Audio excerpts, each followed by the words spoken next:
All right, I'd like to call to order this special meeting of the Board of Finance for Tuesday, March 12th. We'll start with the Pledge of Allegiance. Allegiance to the flag of the United States of America and to the republic for which it stands, one nation, under God, indivisible, with liberty and justice for all. All right. Is there anyone here for public comment? Hearing none. Marcia, you had a nice schedule going, so we'll go with the way we've been doing it. All right, so tonight, first we have Candlewood, and they are here because they have a large budget increase and because they have a capital request. Two capital requests, one has already been cut. You want me to start? Or? Yeah. The two items that are in question are, not in question, but that are large increases are the equipment, and that was the new gear, and the training. And other than that, your budget would have gone down. So first of all, I take exception to Marcia saying a large increase. It's only a percentage large increase. It's not a number large increase because our budget is relatively small. So our percentage increase is 14.6%, but our total dollar figure, if you have it, Marcia, because it's different than mine, $22,030. Mine still was the 27, but it was cut by the $5,000 for the insurance revenue. So the two, I'll go with the increases first. One of our major increases was under gear, like Marcia said, our personal protective equipment. The major driving force behind that this year is that we have 5 members in Firefighter 1 right now. So once they finish and pass that class, they will need their own set of gear fitted for them. So we usually replace 4 sets a year to stay in rotation, and we have to rotate every year, so we're not coming here looking to replace 30 sets in one shot. Since we originally got 30 sets in a grant, we need to kind of now spread it out. So it's usually 4 sets a year. This year it was 9 sets of gear at $5,000 a set. The other major increase was training, and just for an example, so far this year in training, last year we had budgeted $4,000. This year so far in training we've spent $17,200 basically. The training requirements have gone up. Our officers are now taking training class at a cost. I think that the 14,000, I think is the number I budgeted for, 16,000 will work this year because we got some of them through last year. But those are our two major increases. Where we were able to save money was in our communications. We cut the budget by about 90% due to the radio upgrade. We needed some money in there still, but there will be major savings this year. Going forward again, it'll have to go back up as the radio equipment gets older, but with the new equipment coming in, we were able to realize the savings there. And there was another savings in personnel expenses. That's because last year we had to budget for everyone to get chest x-rays because we have to get chest x-rays as part of our physical once every 5 years, and this year we don't. So that's really everything. I mean, it's 2 major increases and then savings in 2 areas. What was the cost of the chest x-rays? Is that something that across the 2 fire departments we would want to? So it's not going to be set between the 2 because there's a lot of us on the same rotation because it started in 5 years ago that we needed it. So everyone who was already a member had to get it then. But going forward, as new members scatter in, they're going to be on a different rotation. They're not going to be. And do you want to just talk about your 2 capital requests? 2 capital. The truck reserve fund, which is just super important that you guys. Right now, Pierce is looking at a 4 to 5 year build time. So we just need to make sure that money is. And I worked with the capital committee, and they kind of built it out so it would stay more even than up and down. And the other one was the paving the parking lot. And like I told the capital committee, I was okay with it being cut. I tried to put it in now so we're not asking for a lot of stuff in 1 year, but I was okay with the cut. It's not essential. And we also, when we talked about the vehicle, that there's such a large lead time, but you were comfortable with us not putting the vehicle in this budget, which means we can't sign a contract This year. This year? Yes. Okay. We wouldn't be ready to this year. But we could sign a contract as long as we have money in the general fund, right, even though it's not in reserve or no? No, we should have it there. We did ask because there was the capital committee, they said, well, if we put it in reserve, even though we don't have it, no, before we sign the contract, we have to have the funding set. I checked with the bond attorney, based on the capital committee, question. Even knowing that we're gonna put that in every year, we still can't sign the contract, but they could sign the contract and just say, I trust that they're gonna fund it, and we may or we may not, but We will we be can't signing the promise. contract together. Yeah. I trust you guys, but your signature needs to be You wanna buy yourself a new fire truck? Brian, why did the capital committee increase the reserve by 39? To even it out and to get the money in earlier, I forget they were doing math when I was sitting there Yeah. with them. It was to get the money in earlier, I believe, knowing that lead time. That was a follow-up from a meeting that I haven't seen the answer to, so ask that question. We have the paperwork for that, just give me a minute. So, quick question, the training, we went from 4,000 to this, Asking budgeted for to 17,000. So how do we cover that this year? Do we? Out of our own money, out of our reserves. We're comfortable with it. Okay. That's why I'm asking for it going How much forward. was training this year, or will it be? So far, we spent $17,289. So they use 13,000 of their own funding.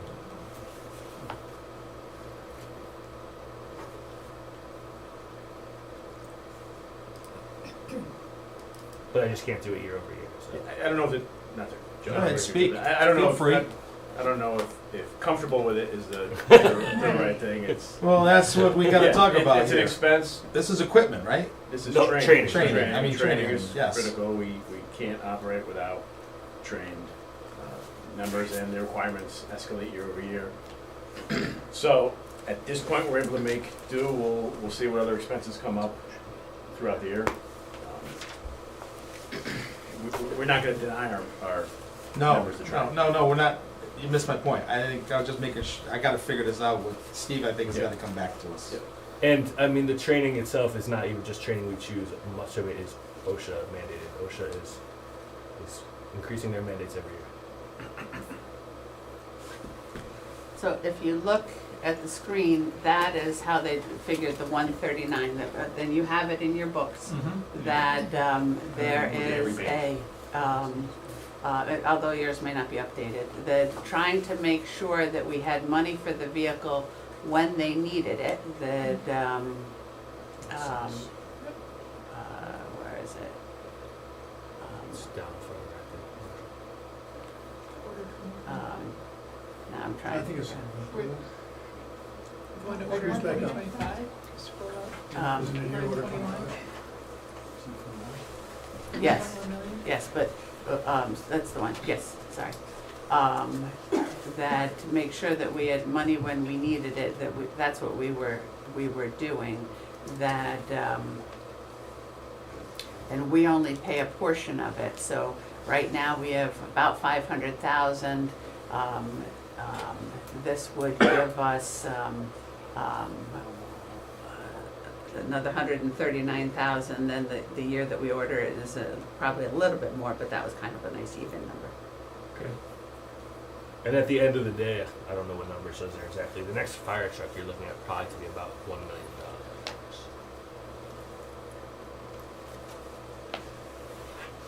And we had hoped that lead times on these trucks would come down, but they don't seem to be.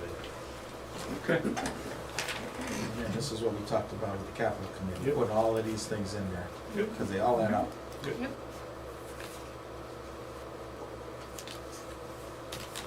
Any other questions? I agree, it's a large percentage increase, but a Yeah. small dollar increase. Yeah. And the capital went through the capital committee with logic.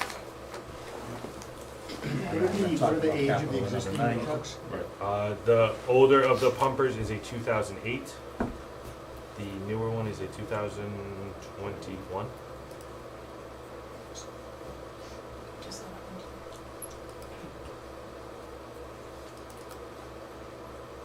Yeah, I mean, I think I'm kind of a blend with the training numbers for this year's budget. I mean, I don't know that, I don't know what your reserves are, but I don't know that something like that is something that you should have to necessarily shoulder. So if that is an issue, then training is essential.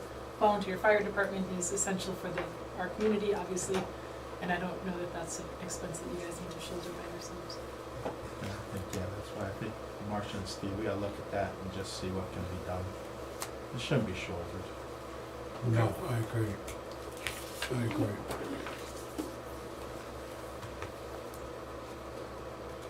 Let's figure out something. All right, any other questions? Thank you guys. Thank you. Have a nice night. Chief. Thank you. Mr. Chairman, nice to see Thank you, guys. Say hello to Big Daddy for me. Gonna go watch the hockey game. See you later. Thank you, Karen. Bye, Doc. Appreciate it. Okay, Connor. See you later. Got it. Hey. Were you before? No grades yet, Gary. Yeah, I love it. Today's date. Yes, yes. May I sit here, young lady? Hi. You guys doing? Really? Oh, yeah, you got it. It's for homework, don't worry. And one more. One for you. My pleasure. Another one for you. Mr. Wayne. Hello.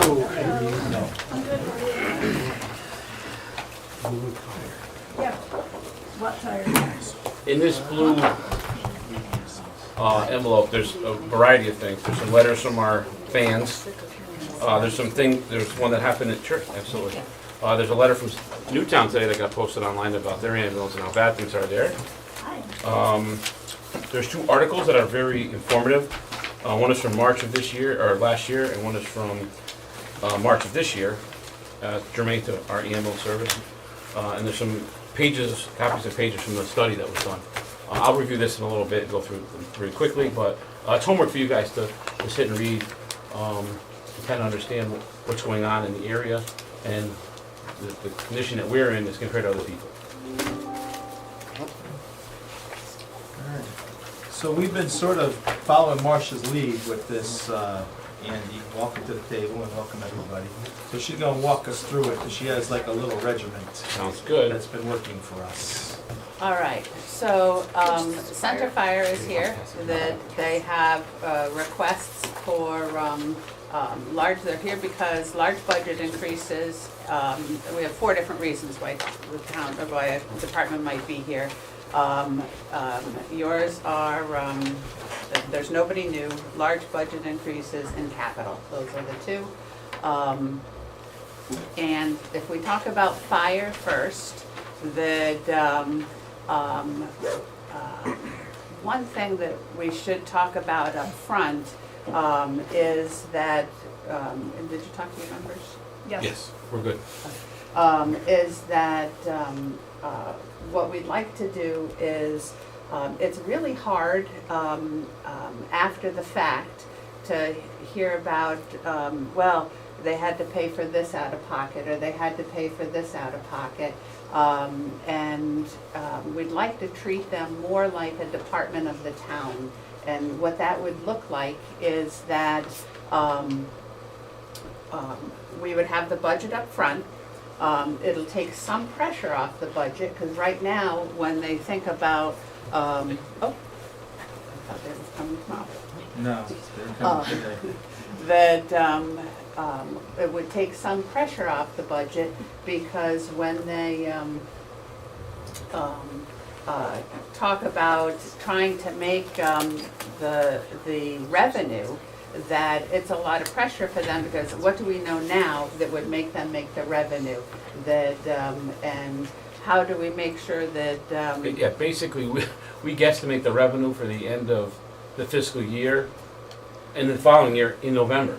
So it's like almost 18, 19 months out that we're doing now we've never had to come back for money, so we've been spot on. But it is stressful because, one year we had a Social Security blip, there was changes in some Medicare stuff, and it got a little lean, but we made out okay.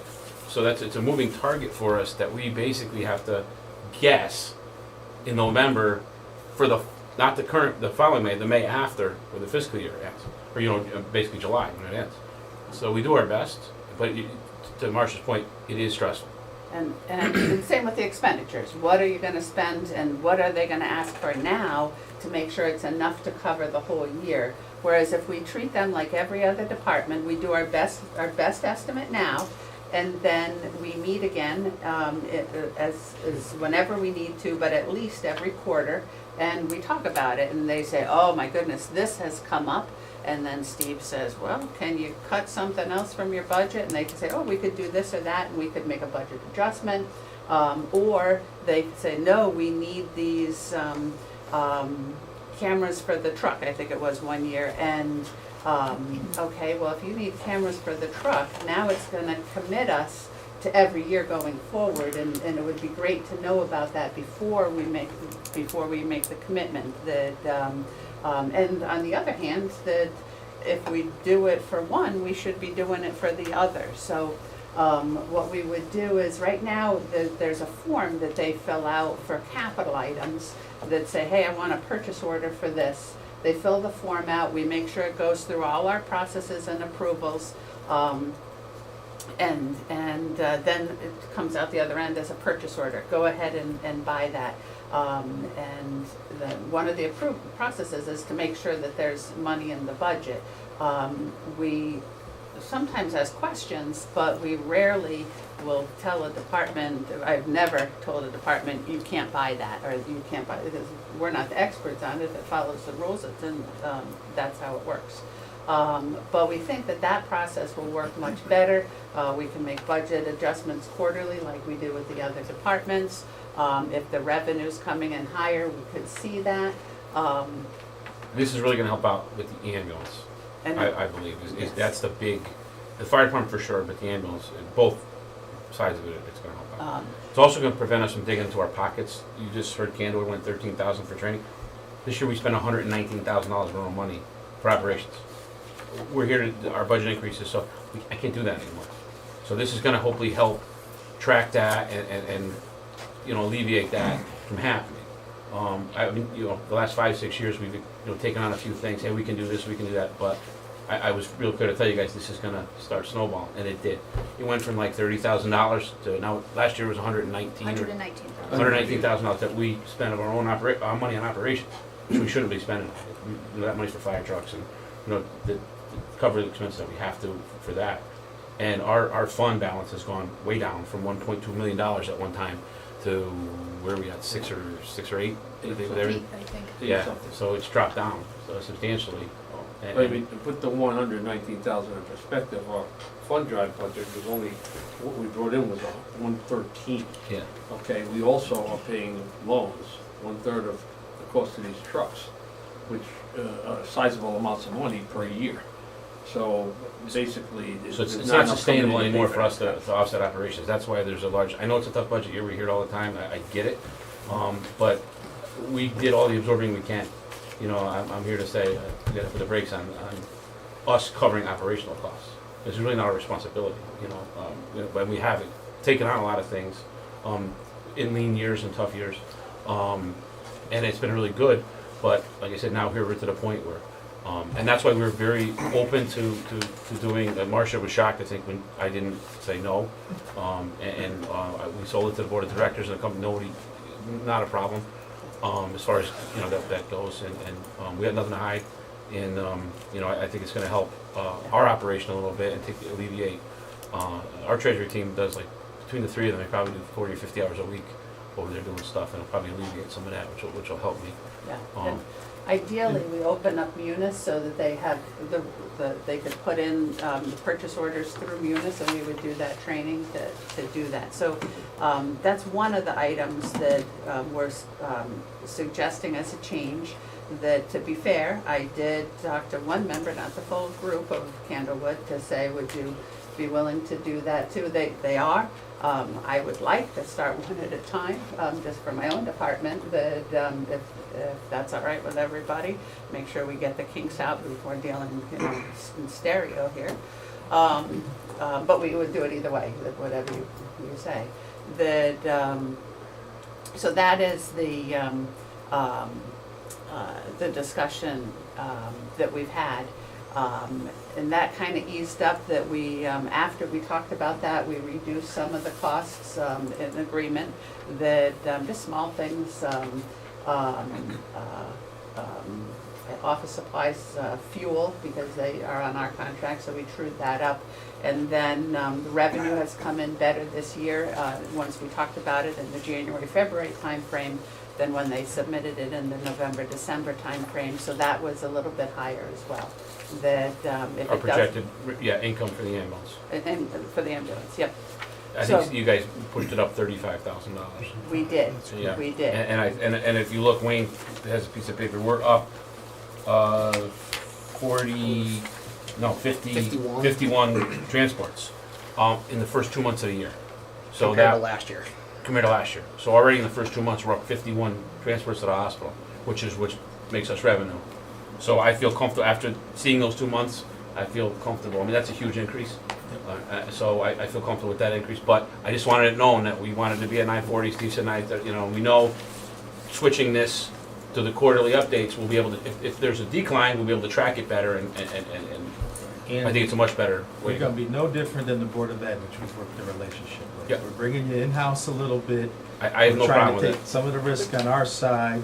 We're trying to have everybody, see, if you worry about risk, the Board of Ed worries about risk, the other departments all worry about risk. We got risk built in every budget. Yeah. We're trying to consolidate that into getting ourselves together, I watched those- consolidating ourselves, right, and making us, where it goes through Marcia purchase orders, so we can help, the town can help you. Oh, I Instead appreciate of it. being We need a the hurt, help. we can help. We need the help, and we're 100% behind that. And Wayne and I, and Frazier, and Sarah, and Lou, and everybody else, we look at these numbers every month that come in, and we're like, okay, we're good. Oh, that was a light month, and we try to, because again, it was our best guesstimate 19 months ago, and it just, I'm a realist, it's getting busier, so I know we're okay, but We talked about that the other day too. We don't know what we're fighting with all these new buildings going up and new apartments. You, the police are in the same boat.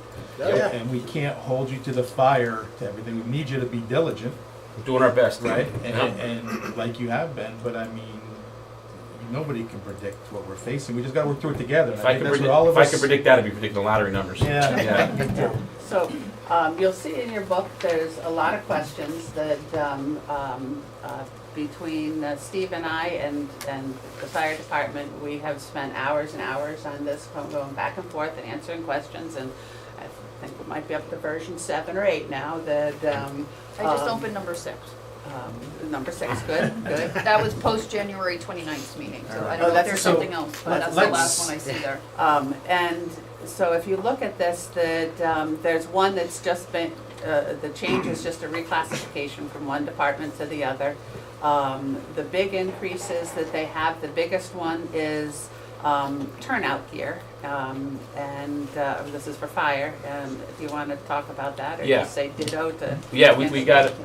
Hold on, wait a minute. Before we get any further, let's simplify this, because if you all have had 6 meetings on this, what on your side is bothering you and what on your side is bothering you, so when we go through these numbers, we can understand. Are you all in agreement? We only cut $5,000 from it. The ambulance don't need to work. The fire department, I think we're correct We're there. talking good. fire department only The right fire, now. fire headquarters, fire, I But- feel but- comfortable. Between everybody at this table, y'all are Yep. good. Yeah, because if there's shortages when we come up to those quarters, then we're gonna have a conversation. Because there's some stuff that I'm still a little, but we'll work it out My as we go. concern, I Do we will have tell you this. Visibility into the fund, or will there be visibility into that? Do we have, In terms of. do you look at the actual numbers? Oh, Yeah, oh, She yeah, gets so every- she gets everything. She gets Just like we everything. would any other department, and I have That's it what on, I'm there's saying. the, Yeah. at the end of the year, they give me the quick. Yeah, and this is like you said, I think Marcia was shocked, but I'm 100%, I think it's the best thing we could do. It's gonna prevent me from digging into my pocket. See, the fire department attitude is like, oh, we'll just do it. We'll just do it. And we've told you guys that for years. Can you guys cover this? Sure. We can't anymore. We're So, good. Yeah. I trust you guys, and we're good. If you all are good and you're comfortable Yep. and you're comfortable, No, when we go through these numbers, we just gotta look at them. But I mean, it's not a matter of, Yeah. there's a My- debate point. my Like that- concern is, there's one area that with the increase in calls, okay, is vehicle maintenance and fuel. Okay, that would be the only area I would forecast, like if there's some crazy 200 call increase or 300 call increase, we'd say, okay, but then we can adjust that in April. But you're gonna have conversation with Steve. and Correct. Steve's gonna have conversation Correct, with so us. this is why I'm not concerned, these numbers are fine for me. Yep, and the only thing here, the highlight on electricity, that we talked about taking it and putting it under the town's umbrella, so it's under the town's contract, Yep. which I think it is It now. already is. It already is. And then the debate was whether we reclassify it, but I left it here because, one, we would have to do it for both fires, and I think it's helpful to see as more of a cost center how much that. And there's already another increase coming. Yeah. It's, Yep. So we're It is what it comfortable it with sure this. is, yeah. We're comfortable with this budget for fire. And then we look at the capital for fire. Hold on, I just, on the, when you said you went into your fund by whatever it was, 119. 119. Yeah. How much of that was fire versus ambulance, was it all? Give me a minute. Because we're comparing to the budget, which is not what you're spending, that's kind of, I'm trying to get a Yeah. better Give me feel one for what it second, really is. Yeah, there. over the last several years, there's been things that should have been in a budget that got cut, that we absorbed. We said, okay, you know, Right. we'll do this during I budget time, to understand, keep it at a 2 or 3% increase, that type of stuff. In And fairness, just, Brian, that's true. Yeah. No, I understand, I just want to know how much. we've had a great, we have a great working relationship, and that's why we're gonna proceed with this Munis thing and all that, because it's been good. We have a great two-way relationship, and you know, I think if you look at the study that came out, there's 20 comparable towns that we were compared to, and they spend $2 million average on fire and EMS. We're at 1.5. If we get our money from that's in the contingency this year, 1.5. We're 500,000 under the average of the 20 towns, which I think is great. All right, I think that shows a lot of diligence and on everybody's part. Smart spending. Correct. Correct. Does that answer your question? No. Yeah, she's- Now I'm she's looking, looking it give me a up. second. Yeah, just give me a second. It's not, it's, you're guessing at where I'm at. It's go to the bottom. The question I'm asking is, this makes it look like we're spending whatever it is, $50,000 more? Correct, But you spent more this year, it's just not reflected on the chart. Correct. It would be on our org side. Right, that's what I'm trying to Yeah, figure out, what, she's- yeah. Just give me I got one it. For those operating expenses? or Yeah. just Yeah, one- Yeah. Well, yeah, that's what So, I'm. bottom line last year on, okay, org EM, I think it was all fire, it turned out to be. Yeah, it was almost $120,000 on the fire side. So office and administration, our insurance went over 10,000. But you don't have to- Utilities was $13,000 more, building and grounds was $20,000, vehicle expenses was 40. Some of those are things that we purchased, or no, they're not, never mind, I'm thinking out loud. Equipment expenses was $24,000 more. But is that all operational? Yeah. Yep, But then that would, you keep moving out of the bottom line. So this says you're going up 50,000 year to year, but if you ate You're 120 actually- yourself, yeah. that says you. But some of them are Some of them are non-reoccurring. non-recurring things, Some of them are non-recurring one things. time. That's what I think the key is, Brian, if they've had 6 meetings and they're all comfortable on all sides, I think that's where. Like $22,000 of that was turnout gear. Yeah, so that's That's good a for 10-year That's good for purchase. 10 years. That We have that in here too, don't we? You Yeah, also but have that in there. 22 over what we have budgeted. So going forward, that is exactly the sort of thing that you would come to Correct. us and say, hey, Yeah, hey, look, we we got got 6 new firefighters that Yeah. came on board, we need turnout. Yep. Where 100%. do you, what's the matter, Brian? It's It's not that explained, there's, no, it's not explain that, it. it's not that there's something matter, it's that I'm trying to understand. He's trying to understand from why we an say operational view, From a 120. year-to-year perspective, what's the growth? It's not 50,000, it's less than that. Because they sucked up operational expenses this year, Yes. right? Yeah. So you can say, oh, we're up 12, 13% year to year, oh, that's a lot, but in actuality, it's not. It's It's not. not, it's a And lot and I less. thank you guys for, and I know you guys all understand that, and Right, it looks like a huge number sticking out, right? The Board of Ed can feel your pain on that. Right, but, so that's why I was just trying to get a feel for, Yes, you're saying if some of that 119 was in the budget last year, we wouldn't see it. right, if we did this a Exactly. year ago, your budget would be higher Correct. last year. That Exactly. percentage wouldn't be as high. But That's there- what I was trying to. And we trying to get a absorb feel for. we absorb certain things on both sides, and you'll see that, and that's, some of them are non-reoccurring, and some of them will, are things we'll purchase will last us a long time.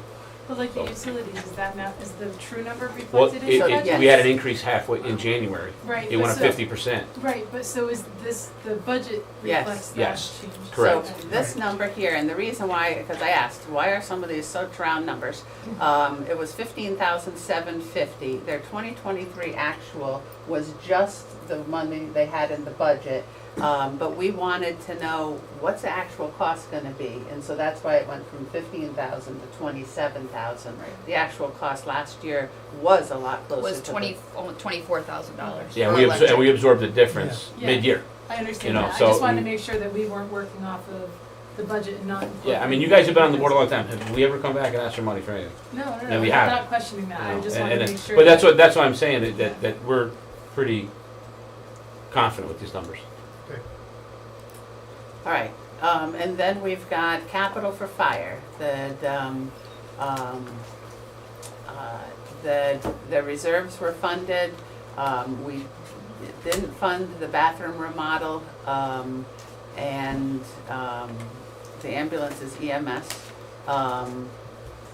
The thermal cameras we did fund, the cold water rescue suits we did fund, and we didn't fund the EMS firehouse expansion.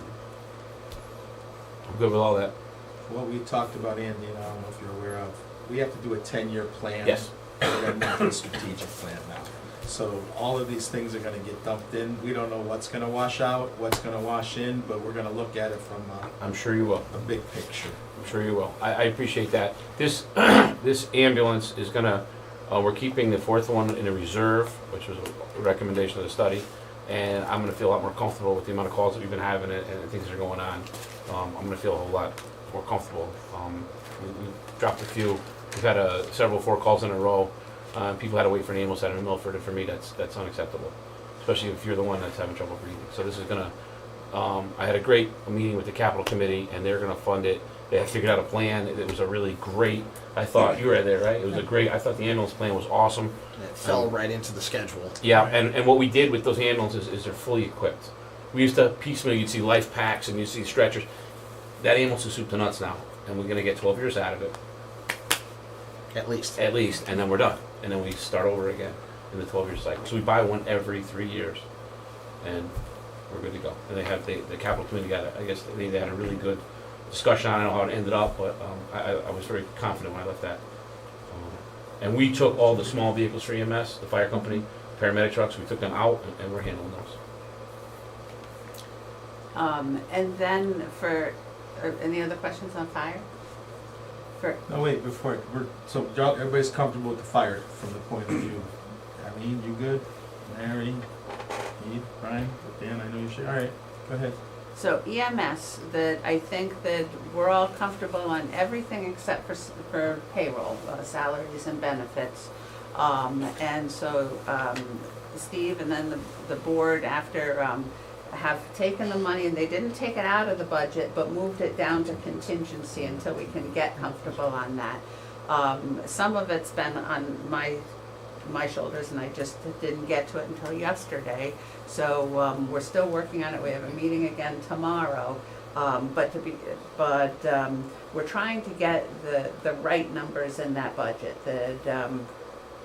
We didn't get our workers' comp till today, so that kind of thing was like a crapshoot. We didn't get it till, because we started our workers' comp in May. For those of you guys who don't know, for 23 years, 23 years we used a staffing company. The last 3 years of that, 2020 to 23, we had like a hybrid model of staffing company where we ran our own show, and he just provided benefits, and we had our own staff, which works for us now. We saw in late 2022, mid 2022, Mid-2022. we saw the writing on the wall that our staffing company was going down the tubes quickly, and we sat and watched for a couple of months, and it got worse. So we made some moves, and we went and saw Marcia and Tara at first, and nobody was, they weren't interested in making municipal employees, and we understood that. So our next move was to, we were hoping to do it July 1st of this year, but as things went rapidly in the bad direction, and we were really attuned to what was going on, we, in a matter of 3 months, right? Yeah, in a matter of 3 months, we put together our core group of staff to work directly for the fire company to provide quality EMS service to the town of Brookfield. And May 1st. May 1st, and then on June 21st, our vendor, Former our staffing former company. staffing company, failed payroll all across and started a massive, so I was like, and I know I sent it to you guys that what happened, because there was some question, why are you guys doing it now? I couldn't, somebody asked me in a public meeting, I didn't want to like bash this guy, but we were very aware of what was going on. We didn't just let this guy staff, we were hands-on and involved with what's going on, and we saw the signs. You know, when we would log on to something and it would say you didn't pay the bill, you know, and all this other stuff, they were just signs. So we had to take action. If I didn't make payroll, I would lose employees. And we've had some of our employees for like 20 years, and they know this town, they love this town. People have moved to this town. Well, we have half our staff probably lives in town, close. Yeah, close to Pretty town, close to within response time. I mean, Yeah. the biggest eye opener was when I sent an employee for a return to work, after return to work evaluation, to one of the workers' comp providers through the company. They would not see her unless she personally paid the Outstanding. $3,300 that was owed to the company. Yeah. So, And so we fire had to company take, paid for her to go to our doctor to have her cleared to return back to work. there were just, there were reasons that we had to act. And it was done, we did a lot of homework, there was a lot of hours involved in it. Marcia was a help, you know, we leaned on her a little bit. They did want us to wait, I couldn't. That license is in the fire company's name and in my name personally. Okay, so if people don't show up to work and the ambulance doesn't get out, I'm on the hook, the fire company's on the hook, and so is the town. So we couldn't let that happen. So that's why we made that move. And it actually is more cost effective, we're finding out. Also, in January of 2020, we met with Steve and, we still there, January 2020? It was around. Around it. So we had a meeting, and we did come to see you guys over the summer. And we said, look, we're gonna be increasing our staffing percentages, because another thing the guy did is he didn't pass the raises on to his staff. So we were behind the 8 ball, the market rate, by sometimes $8 or $10 an hour. So we put a 5-year plan into effect, which there's a copy of it you guys have. This current budget's gonna be, or budget coming up, is gonna be year 4 of it, of increases to get them to where we need to be, close to market rate. We're not at market rate, but they give a little bit, because it's a good place to work and they get well taken care of, and we have good equipment, all right? And they love Brookfield. So these guys have hung around on our word, on Steve's word, on my word, that they would get their pay raises over 5 years. I mean, that was a pretty big leap of faith on their part, where they could have just went to some of the commercial ambulance company and made $15 an hour more. But they love this town, so these guys, basically, after we have July of 2024, July of 2025, after that increase, we feel comfortable with, probably what the town workers get, type of thing, 2.5%, 3%, be a regular, steady raises that we can kind of, stay at market rate with, or close to. We're still under it, but again, because of our working conditions, our staff is pretty cool about that. Yeah, our neighboring city pays significantly more and has lots of openings, but there's a reason why they pay significantly more and still have lots of openings, because money doesn't give you peace of mind. But There's I an article. put some comparisons in this for you to look at. And there's an article in there from last March. It mentions every other town around here, how they go back and get money, how they're suffering. Brookfield, they called me with the article, I couldn't help them because we were the opposite. Because of you guys and because of the way we were in the ambulance, we didn't have those issues. So, the Emory has a $10,000 signing bonus? $10,000 signing bonus Yeah, to get people to work. for a full-time paramedic. Yeah, so, Yeah, I So- know Bethel struggles too. yeah, we don't. We have a line a mile long, people wanna work here. Okay? On this 119, before we go, I mean, y'all are working with this, so that's, Yeah. What we've got is a schedule that we're working together on that has, here's what was in last year's budget, because this all came out after last year's budget went through the Board of Finance. So here are the numbers from last year's budget. Here are the numbers from this year's actual, because it's a little bit different here and there from the budget. And then here are the numbers in next year's budget.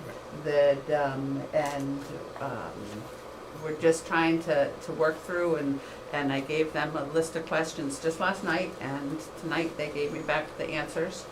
So tomorrow, we're gonna see if we can come to numbers that we all think are the the correct right numbers. numbers. Yep, They're meeting with Steve and I at 11 a.m. yep. Okay. And then once that happens, we can get that out of contingency into our budget, so we can Well, let's see all what the relax. numbers are. Well, I didn't say the whole thing, I said, the numbers in it. Let's see Well, what the numbers are. here's what I'll say is, we did hear, you know, like you Yeah. did come in the summer, we Yeah. went through it, and we went, but we gotta get out of this, like, mid-cycle or out-of-cycle stuff. That's why you're gonna meet with everybody quarterly. Yeah, I mean, we just didn't have. We wanna support, no, Yeah. hear me out, though, Yeah. before you go, hear me out, is we wanna support you, but we gotta treat you like every department too in town, right? And you do a lot, I mean, you guys are the best, don't get me wrong, I'm just saying, we gotta get more in line with quarterly meetings, having a heads up, and what we're gonna do with this, and try to get closer. Steve, maybe, Absolutely, you know, it's really difficult with the budgets that we have to get a surprise that comes and hits us in the next budget year. Yep.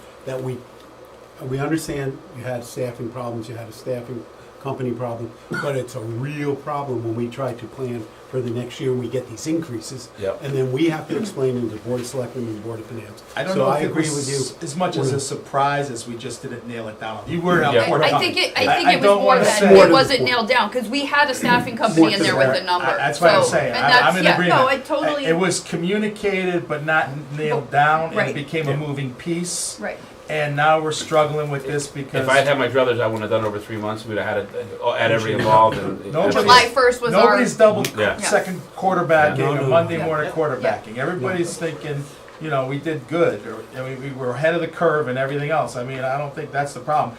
I just think it's a numbers problem of now that it's here. It's and you did say things. We just didn't nail it down. We And we listened, we heard, Yeah. but we didn't follow through. And now I think in these quarterly meetings, we got to nail it down. And it's gonna be a huge help with planning forward. Yeah, Absolutely. yeah. This is, like you said, I think Marcia and Steve kind of expecting pushback. I agree with them 100%. I think it's going to help on both sides.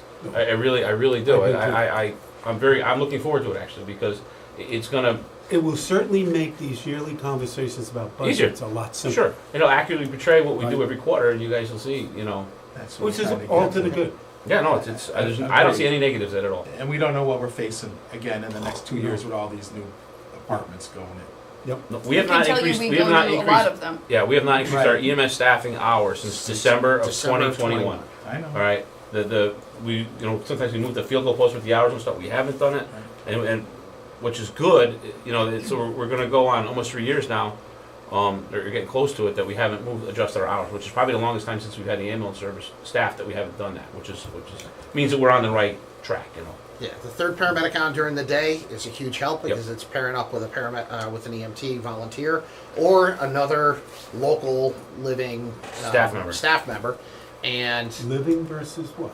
yeah, locally living Yeah. geographically. we have one of our young paramedics bought a house in Barnbeck, he lives in Barnbeck, and he goes all the time. If we have a third call, we need help. He's All of a boom. sudden, he just shows up. You know, so, and then we have, 25, 30 volunteer EMTs now between both fire companies. It's been very, Yeah, I believe 22 is the 22, so I mean, hotspot right now. so that's been really working out well. Both fire companies are showing up and responding to the second, or third ambulance staffing it, so, So let us sit down tomorrow. Yep. We're gonna We'll find update out. it, and then we'll come to you with we'll show you what the calculations are, where we think they should be. These guys will be involved, obviously, and agree, and then we bring it to you, the numbers that we think are correct. I think we talked a little bit about this, that we're trying to figure out the new downtowns. We can't go backwards, we gotta go forwards. And Dan, you got an I opinion? do not. Brian? I think you guys will figure out the numbers Yeah, on we got the it. expense. The thing we should probably spend a little bit of time, because I don't fully understand, is the revenue side. that's a moving target for us. We have to guesstimate every year by our number of transports, billable transports, what kind of insurance they have. Because Medicare, Medicaid will tell you, oh yeah, $1,200 ambulance bill you just got, we're gonna give you $380. Okay, so we have to, and 7 of our 10 patients are Medicare, Medicaid? About 70%. Yeah, about 70. About 70% of our patients are Medicare, Medicaid. So that different. Some people just don't pay. Some people don't have insurance. We have almost $500,000 in We have $500,000. $500,000 in Receivables. collections right now, and we might see 50 of that over a couple of years. Well, I would assume 15%. that those metrics on a relative basis haven't changed a lot year by year by year, have they? No, but The we have model to. wouldn't- But we have to estimate the call, like The to call have volume. 51 extra calls in 2 months. Why don't you just give Brian some data, let him crunch the numbers. He likes to Because crunch Marcia takes numbers. the thing, so what do you, so versus the budget, what do you think you are do you think there's opportunity this year for more revenue? I thought you said that earlier, maybe I missed. Well, More calls equal more calls revenue, equals more and we revenue. are. More transports. equal More more transport. Right, if you don't transport, there's We no don't bill. transport. We had, a couple years ago, and I'm gonna tell you guys this because the guys are awesome. Ben and Ben Ferry and, Ryan. yeah, Ryan. Ryan Soto. from social services have helped us delete about 200 calls a year for non-transport tie-up calls because of what they've done. They've saved us a fortune, okay, in what they've done, and actually made the town safer because we're not tied up in some BS when someone's having a heart attack. Yes, it's, You know, Not you know. BS, but for people who need Yeah. help, that it's not. it's less critical. Or Yeah. life-threatening Well, it's not, emergency. it's not critical. A lot of it's social services stuff. It's, Right. that's that, It's still social critical. services. That's Still social critical. And we, you know, in our business, that ties us up. And these guys have been amazing. So we wrote a letter in support for them Yep, so because So- if you can see the numbers, our transports are up, our calls are down Yep. because we dropped 200 and something. You know, if you look at this, Non-emergent Yeah. or social if you service look in the level studies, calls. there's 5 places that we went the most frequent. One of them was somebody's house. Okay, so one person monopolized that much, and we don't go It there stayed in anymore. the budget, Yeah, we love good it. question, Yeah. it's gonna continue Yeah, on. the It's guys something were that awesome. worked, it's So gonna far this continue. year, our collections were in 8.5 months. We've collected about $81,000 a month. But one month that could be 40, the next month could be 100. It really depends on when it rolls in. So is revenue billed or collected? Cash basis. It's Cash basis. And this 940 is from their budget. We did talk with them and we all felt comfortable, some more than others, with 975. To increase that. And what we would do is that's just part of the whole quarterly review, that we'll pay the bills. So whereas now we give them a check every quarter, we'll pay the bills, we won't give them a check. That billing revenue, we're not gonna do their payroll. So that billing revenue will cover the payroll and we'll true up that way every quarter on Every the quarter. cash. Like what we're short on billing revenue, so we'll This year we're on track. If I just do my numbers, about 970 with minus the billing fees and everything. They charge us 8.5% for billing fees.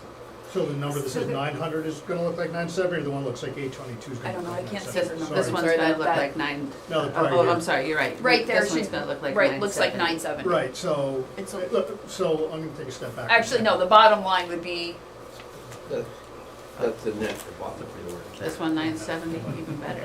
no, the top. I'm sorry, the top. You're right. Sorry. I can't see So the 900 you think looks more like 970? 970. And then we expect call volume will increase, so I would expect that what says 940 up there is probably much closer to 1 million than to 9. Well, Potentially. Hold on, don't worry about it, I'm not gonna argue. no, but that Potentially, 940, hold yes. on, that 940 got increased to 975 Okay. already. good. So Yeah. that was- So, but we're It's saying just, 970 this is where we this have year. to throttle everyone back though, because you can get in trouble doing that. I could say it's gonna be 1,200,000 and look great to you guys, and come with a 2% increase and say, We don't oh, want it too big of a number either. yeah, that's, Right. If- yeah. you know. We've historically kept it conservative, where we've been within 20, 30,000, and I feel okay with that. And I've never had to come back and ask for money, or we've never run out, because I don't wanna look like a fool. You know, and if we do this all together now collectively, and we're doing it quarterly, it's even better, because now we all are making that. So let's talk about collections, so how are we doing That was my collections? question. Sorry, Collections. Naeem? That was Take my the ball, question. Naeem. So You go. collections, we have about $500,000 over 5 years. That's out there. We collect about 15% overall. That's what we've So collected. how do you And manage that, or what can that's we help you with? we have a collection company. That's Third what party- they third do party collection on. company. That's industry standard. Rather- We're rather than- actually a little bit better on that. So the insurance company, the billing, their tricks of the trade, I don't know. Our billing company's fantastic because what Okay. she does is she holds the bill. The hospital bill hits, so that hits the deductible. So then they typically will pay our full or pretty much our full ambulance bill. And So the private insurance, wonderful. Medicare, Medicaid, or self-pays, that's where we And don't then get we the have money. a problem where the insurance company pays Glenn Rooney, gives him a check for $1,200 for the ambulance ride, and he goes out and buys a TV. Okay, and then we call, hey Glenn, where's the money for the And it for the happens. ambulance call?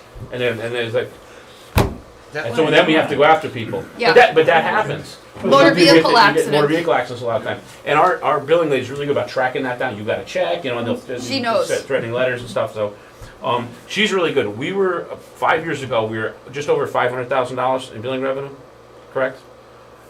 And We were low, yeah. we were low.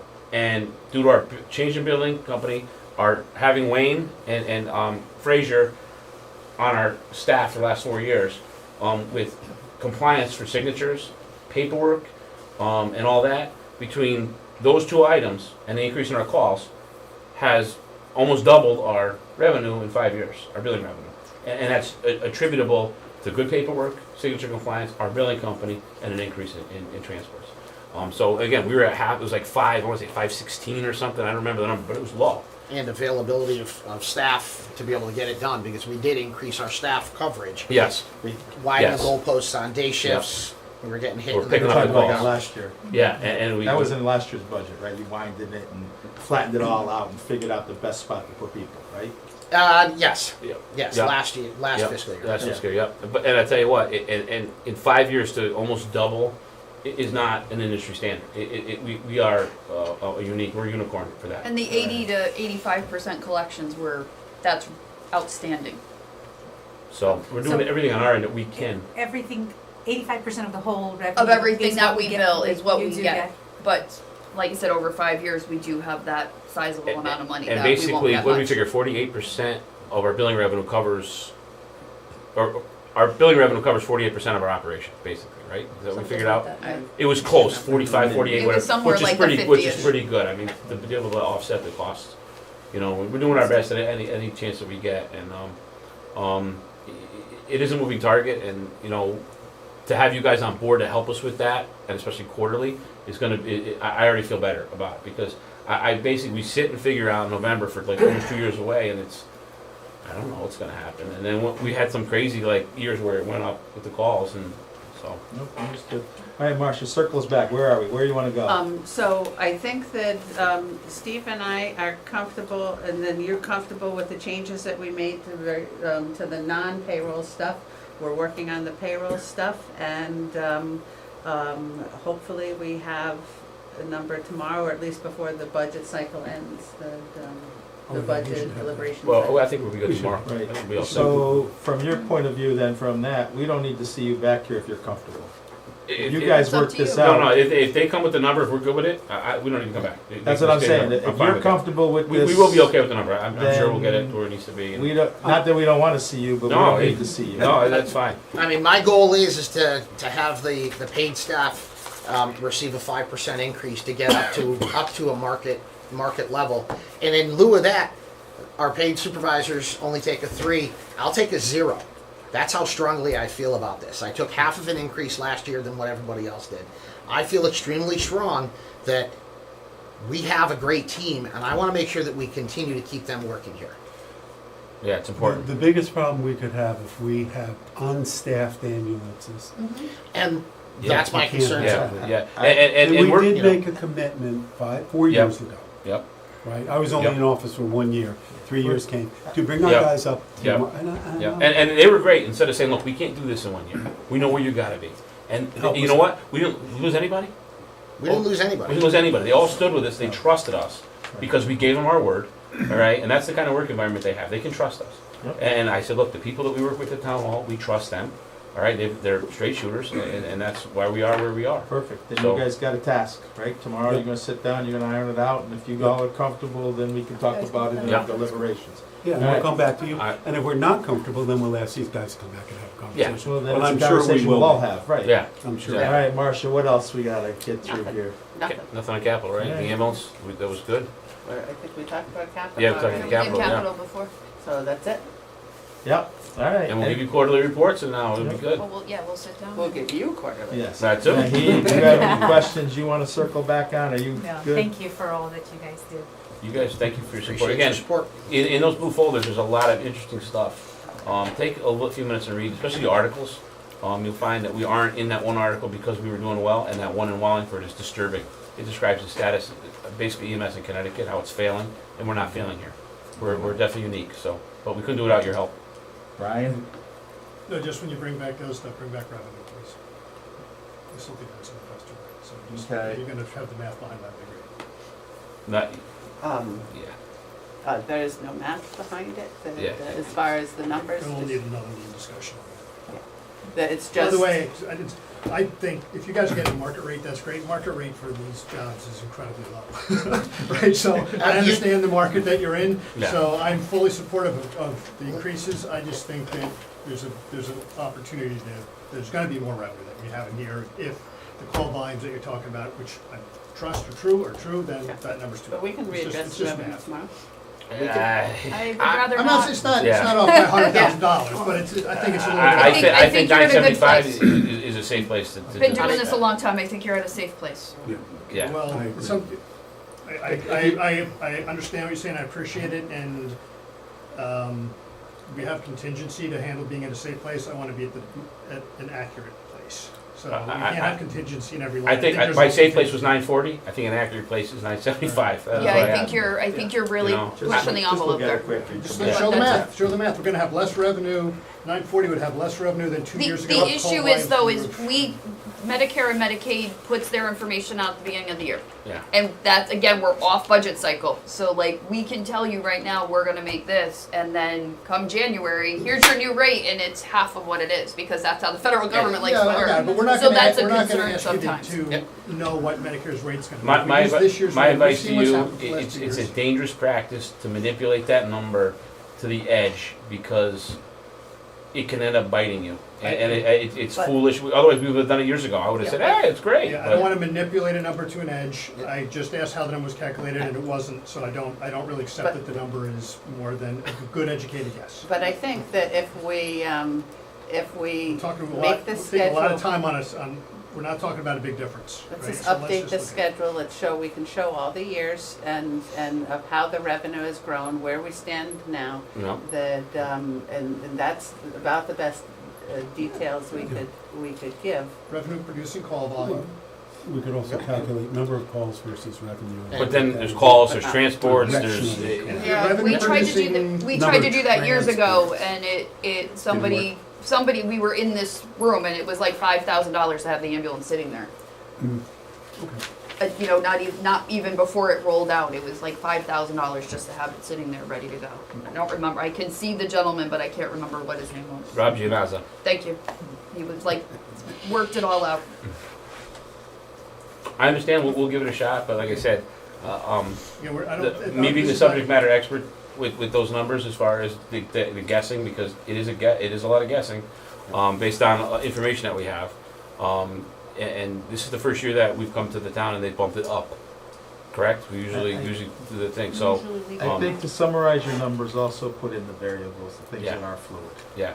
Give a list of the, what are the. I just what don't are wanna the give you movers? What are bad the- advice, No, you no, know? give them the data and Yeah. the movers. In other Yeah. words, what are the variables, where do you, like you said, in Medicare, with their words now, if we put it down in writing in like a bullet point, just quick. Yeah.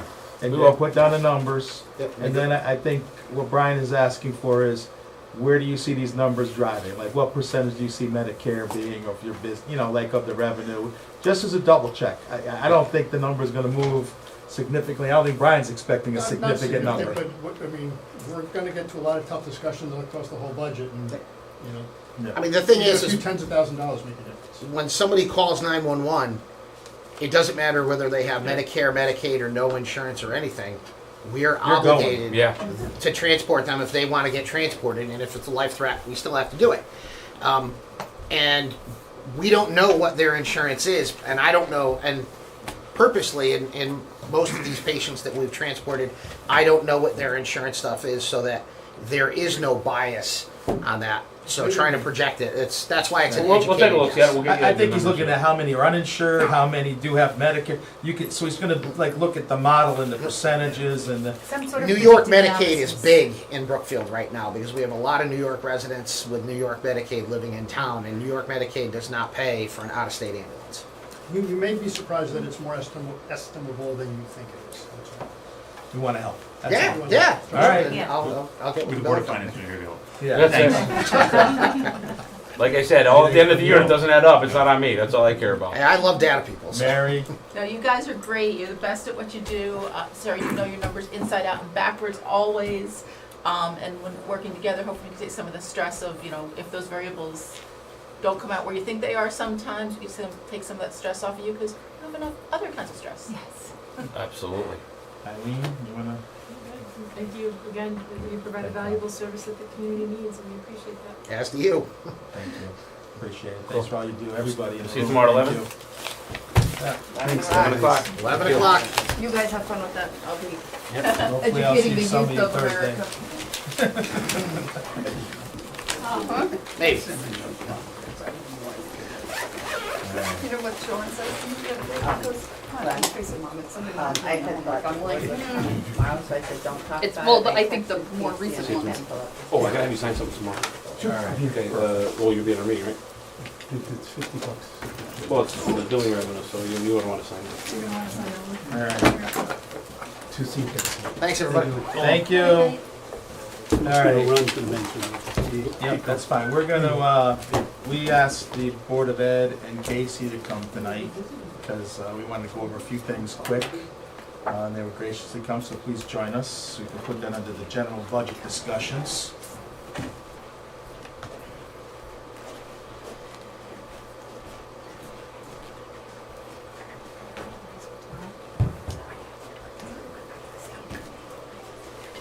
So you're all in your assigned seats. Yeah. It's weird how that All right. it's- I show up last, and this is why. It is what it is. Just move from year to year. Thank you all for coming. I think I want to start off with this budget. Came in and I looked at it and the budget was presented differently. And sometimes old dogs need to learn new tricks. And I fight resistance like old man fights resistance. So I appreciate the new look that you're trying to do, Casey, and the work that you put behind it. My mind is old and sometimes it doesn't, it grabs a hold of a bone and it won't let go of that bone. And I just want to clear that you approach this budget from an open mind.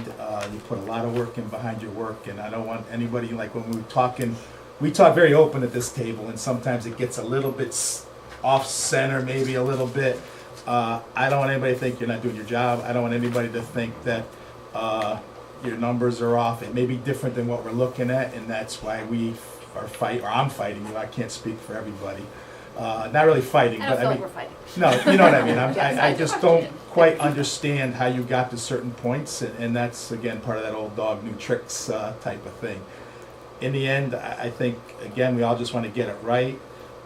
We can see where some of the moves you made were truing up things that weren't maybe trued up in the past. I don't want to say anything bad about either in the past. And I think what you're feeling a little bit from us is a little bit of our experience too, because we've done this once, twice, maybe 5 times, some of us. So there's some questions that we just maybe don't quite understand because of past history. Yep. Like I said, I want to clear up though, if any, like we've used some terms that probably weren't correct in the terms, and I want to apologize if that they came not across necessary. wrong, and Thank that you. we should maybe be embracing your willingness to get it right instead of resisting at some point. So I'd like to clear the air and move it forward, because I think what we're going to need between you and Marcia is you guys got to carry this ball for us. When we set this budget, I think you all are going to be the ones who are going to have to carry this ball for us and get us through this. And we're going to need all the help to get it right. And just like you heard the fire department, you see what we're facing with them, and you see what we're facing with the EMS, and it's got to become a group effort. And we're all going to probably feel a little pain in this process. So, but I think we got to work together, and if we feel the pain, we got to accept the pain and work on together too. We can't have, like if we work through, we can't have the sky's falling. We got to work through it and tackle it as a job and get to it. So that being said, the floor is yours, Marcia. We've spent a lot of time since we met last week, Casey, John, Steve, and I, just going through how would we best show this teacher turnover, these things that are going on. And we've had a lot of the opportunity to have hindsight of what your questions are and how, it's confusing. And I could hear like when Wendy was talking about, well, how would we predict that? How would we not? So we spent a lot of time trying to figure out what might be the best way to show this going forward and making decisions. So let's look at teacher turnover first. And you can see in each of the years, and most of the teacher turnover is done by now, so it's probably the final or almost the final number, that every year we budgeted 200,000. I think in 21 was the year we went up to 200,000. And then in 21, our actual savings were 209. We had 281, then 107, and now we have an actual cost of turnover of 25,000. So, and we've pulled these numbers, they're not all in Munis. Casey pulled the numbers from things that she found in the files, and Ken was in to help her find some of these. But that's our best estimate of what the numbers are. So the average for the 4 years is $56,000. And in the original budget, it has Wait a minute, what, okay, the average is 56. 56,000 of a savings. Because of the 225 number, Yeah. yeah. To the total budget? The actual, The budget variance. Yeah. you That shoot says out. The we budget save, on variance, sorry. average, we save 150 even though we budget 200. Yep, average is 143, sorry. The Casey that's did what I put was in the budget 55,000, and it's not exact on what was what as far as teacher turnover. We need an exact number for the cell in Excel. So it's 55,000. And then what we want to know is, okay, if you think 55,000, don't say it yet because we have to go down to the next one. If that's too low, what should the number be? So that's the teacher turnover, and I think we all kind of understand the teacher turnover. And where this 55, because I always watch Dan's face, where this 55 is coming from is just the 55 and the 145 combined. That what happened in the budget is that it's teacher turnover, but it's a negative offset, so it includes both in this budget because she grossed up the salaries and it just included both. And so That's where I got lost. correct. But if you and I I just see it this way now, I can see it. yeah, you can see it here, so it has happened except for 1 year, so what do you think that number should be is gonna be the question. And everything has to go through the full board, so they can't say, yes, we're gonna do this, but I think they're more than happy to recommend to the full board that going forward, let's put it in, and even in this budget, let's put it in two separate categories. How much is teacher turnover and how much is leaves and vacancies, so that's more clear. And then the other thing is. But you see, before we go back, because you can see now, I can see that 25 stands out. You know, where you have the column, Yep, the 25, yep. D6 stands out now, where I can make sense of that. When it was 225, I had a hard time figuring out where the 200 to Yep. 25 came from. And that was also on how it was reported in sort of that anomaly column. Really, the anomaly of it is the 25. And even when we were in the And the 200 is really. This is exactly. where I got off Yeah, kilter. yeah, yeah. Can you explain Well, where the ahead. 55 comes from? So before you do that, well, I'm sorry, go ahead, because I think it comes from my question, but go ahead, answer Lily's So question. the two of them together were, when we talk about teacher turnover and leaves and vacancies, that. So it's total The salary total is, saving. yeah, and I just wanted the leaves and vacancies to be a nice even, so everything else was 225. I could put it as 200 up there and 0 at the bottom, any allocation, but it's gonna be in total that we're gonna look at it. So, That's not your question. so, No, it's not a question. um, Can you explain, I'm getting all turned around on positive and negative numbers. What is that $56,000? What is that E7? that's Tell me just what that the, represents. What it was, not how it's got, what does it represent? It's the average budget variance. So we're- This is the more important Just number. on here. salaries though. It's an expected savings. No, it's an expected overage. No, because it's 55 and 200 are the This- same sign. I think They the didn't column trend E, it, I yeah, don't they didn't think, trend it, so what they did No, is they took I- a flat line average. Yeah, it's probably not important I that, wouldn't look at the budget variance too, I because thought, I don't doesn't think it, that. doesn't it, isn't that, No. that column E Yeah, says that's we a are cost. net over the budget. So the 56 is not a net savings, it's a net overage. Well, which is Yeah. part of the problem. Basically, the 2024 was, yes, the, We and don't- part of it is I tried to change them all to positive numbers. Right, that- but I'm just, because we Yeah. said before that 56 represented a Savings. savings, and Yeah, it's no, not. no, I'm sorry, and I did, It's not, no. I did say Right. that, but I said it wrong. Okay, I just wanted to make sure, that's where, Yeah. so that was my face. Yeah, the, So that's okay. 56, like, that's what we are over just Over- on yeah, so salary. Yes. we So- projected $800,000 Okay. over the 4-year period, and we actually, was, Yeah. right. On So this is- average, yeah, this is just- the average, so, okay. so this is the more important column. Sum that that- column for me. Pardon me? Sum that column. 43. No, it's not. No, Sum. that's the average, Yeah, the that's- Yeah. sum is. So What's the sum? 43 times 4. yeah, 573, 574. 573. Yeah, 573, 896. So, so there's a total in there of 200,000. That we could put the whole 200 here and nothing down below it. Just, I thought it made sense to do it this way. So if you said, well, you know, we want to keep it at 200,000, and we think the last 2 years are anomalies, that let's keep our 200,000 and see what happens. That would be a recommended budget cut of 145,000, and I would say that the Board of Ed would say, if it doesn't happen, and if you're wrong, could you make sure you still stop us? That, and nobody said that they wouldn't. That, so the question is, with this as the trend, where are we going to be next year? Nobody knows, but as long as whatever number we use, as we all agree on it, and if it comes out different or higher, or I guess less savings, they don't have money in the budget to cover that. Does that all make sense? Yeah, they can't have money in the budget to cover it. It's a salary line. You don't Correct. have any, there's no extra in a salary line. Correct. So you don't have, we didn't spend this unless, and we always treated the leaves and vacancies down below. So Yeah. that's a true salary line. Yep. True salary to true salary. Yep.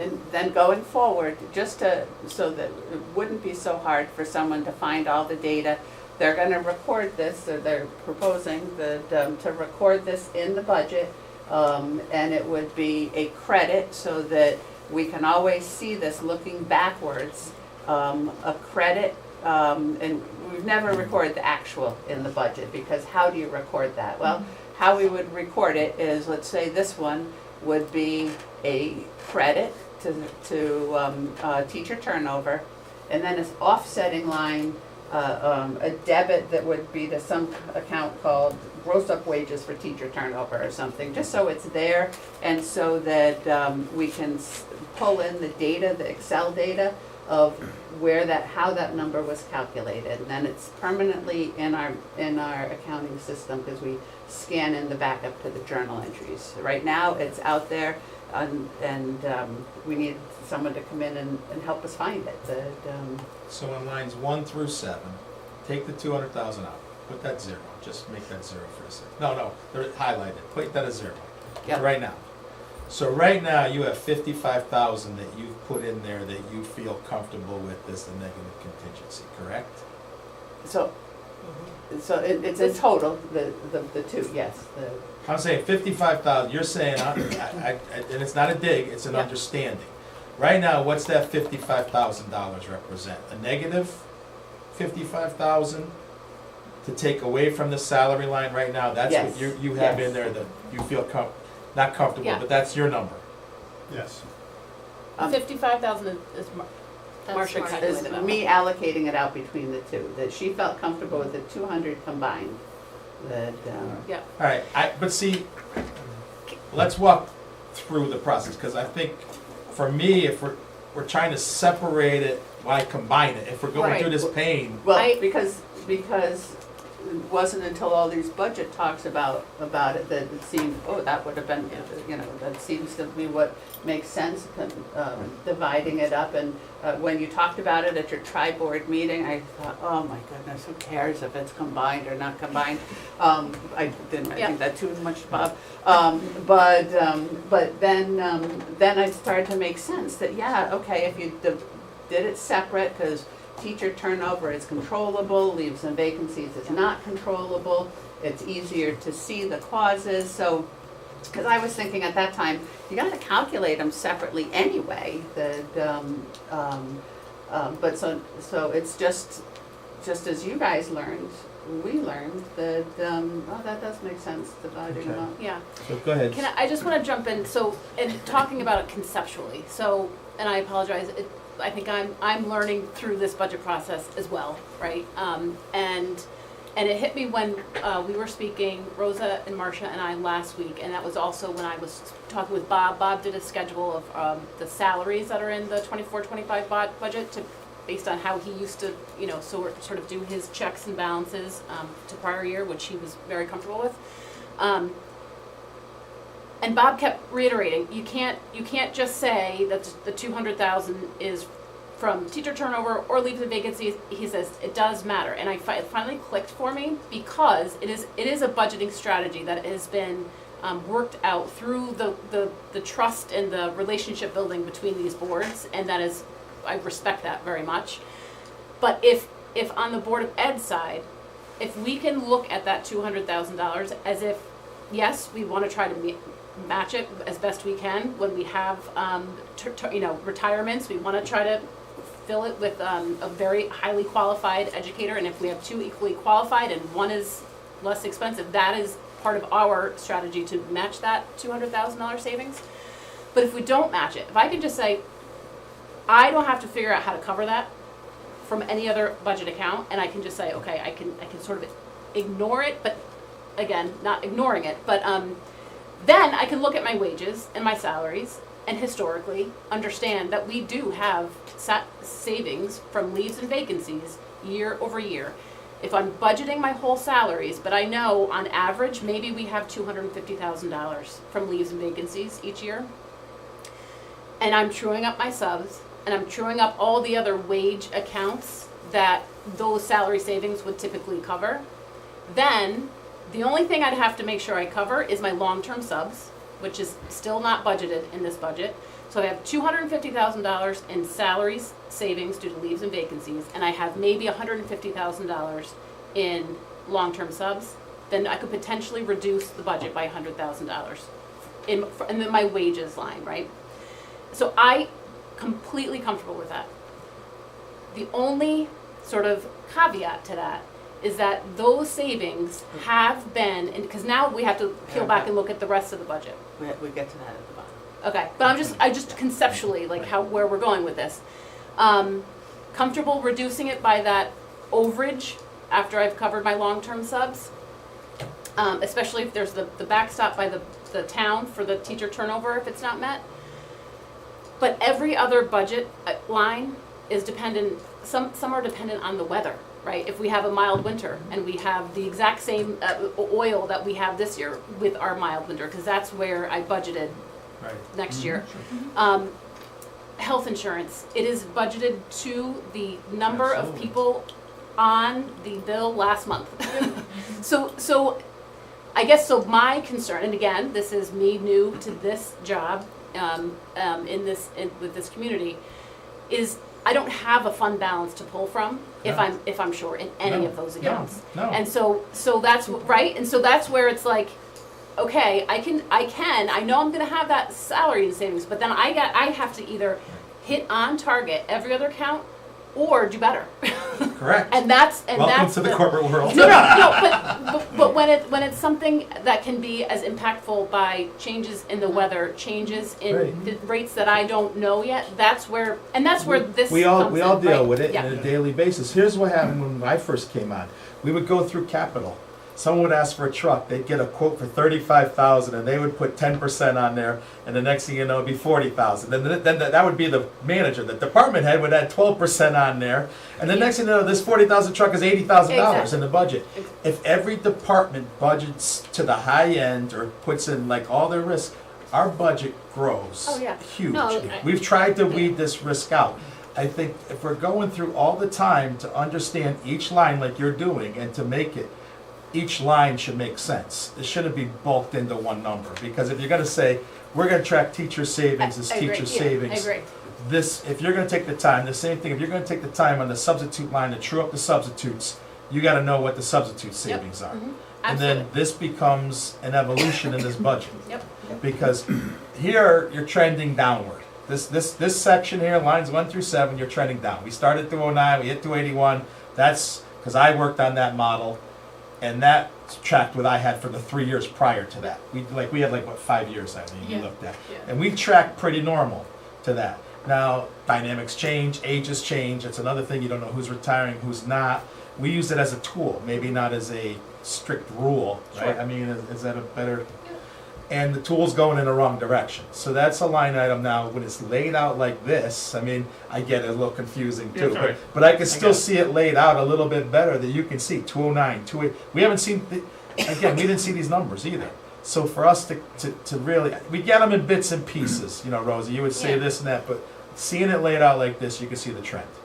Makes it easier, right? I mean, I get it. All right, go on, let's go to substitutes now. So that's, Sorry, can you go, all right, yeah, maybe you do have to go down to like leaves and vacancies, because I just want to see how that 55,000 was calculated as, yeah, I assume that's an average of the 56 and then something in the leaves and vacancies? it was just this 145 in leaves and vacancies and Okay. 55 there equal Yeah. 200.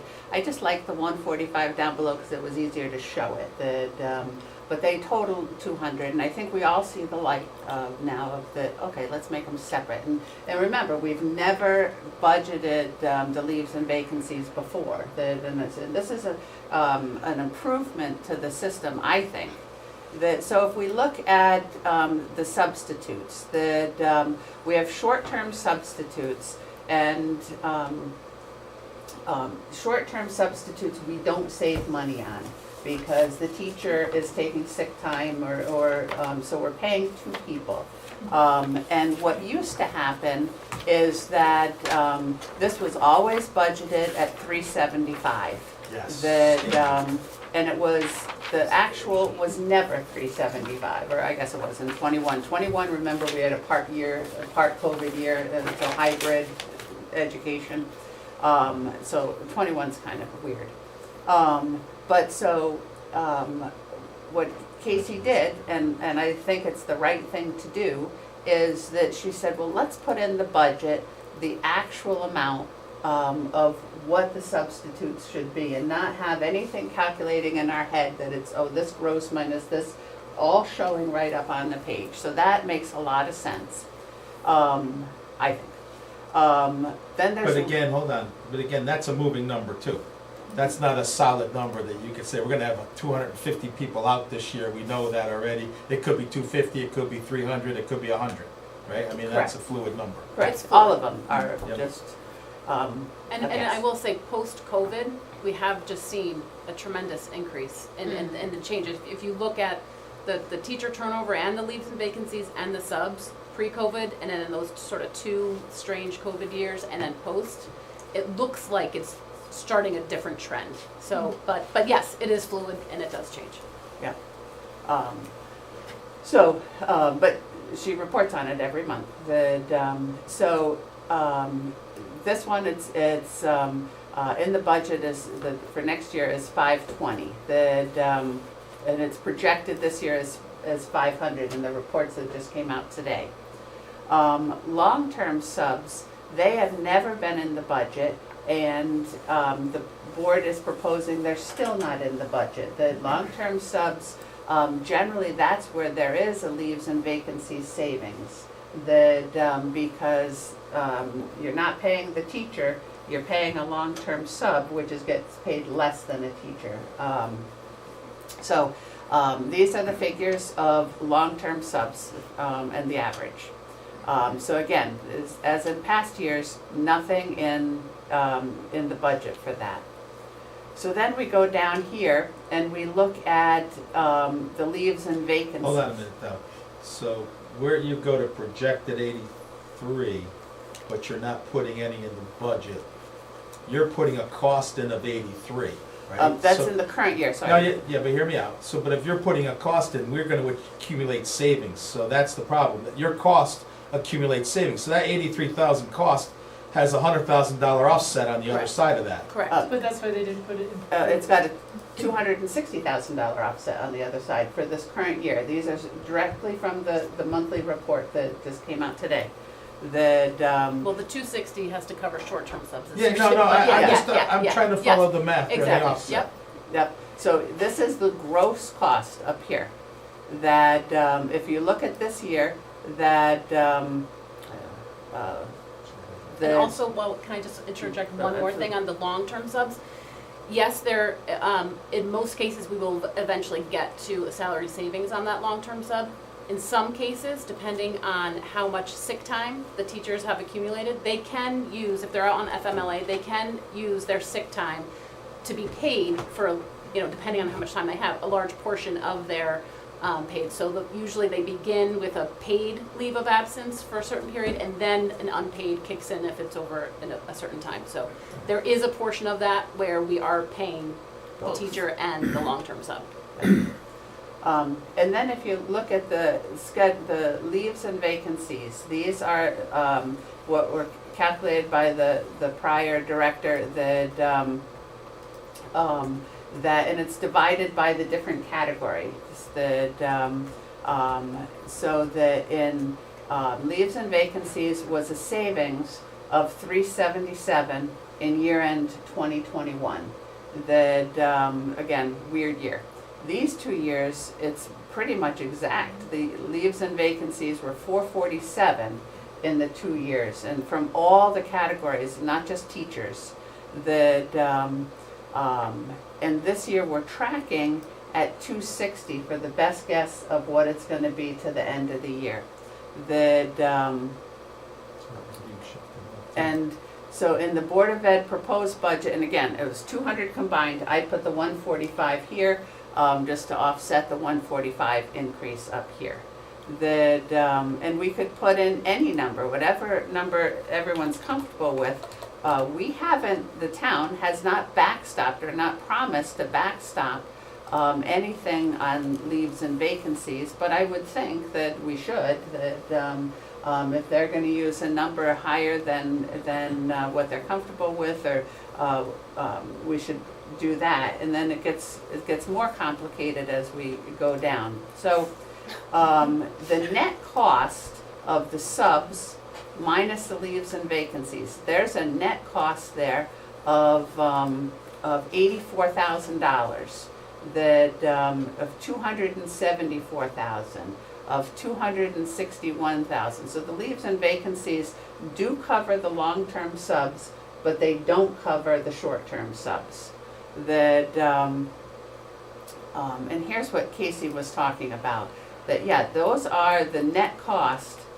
They go against the budget, if you look at all three of these combined, of $375. That, so they're under budget, and each year, let's just take these 2 years, by an average of about $106,000, and they've used that in the past in other lines that to make up for shortages in other lines. And so you can see that in the past, and nobody ever brought it up until Casey, that this is somewhat of a contingency that's in there. Well, that's why we pulled out it. We knew it was a contingency for years, and that's why we throttled back a little bit on it. Yep, and so this year, it was just a COVID year, and although they were under budget, this year they returned $233,000 of their budget, so they didn't use all of it. That, we're thinking that this might show it a little bit better, and help make a better decision on what number should be in there that that everybody is comfortable with. Does that make some sense?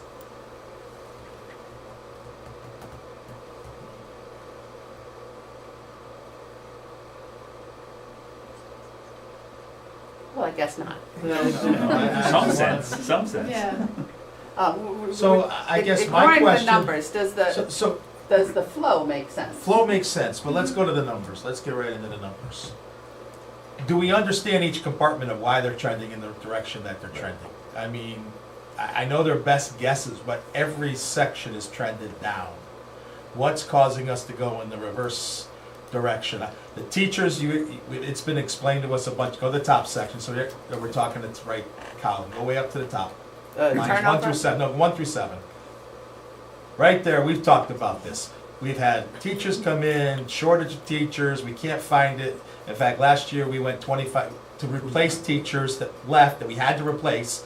We had to spend an extra $25,000 to fill the position because we needed to fill the position, and that's the reality of this type of thing.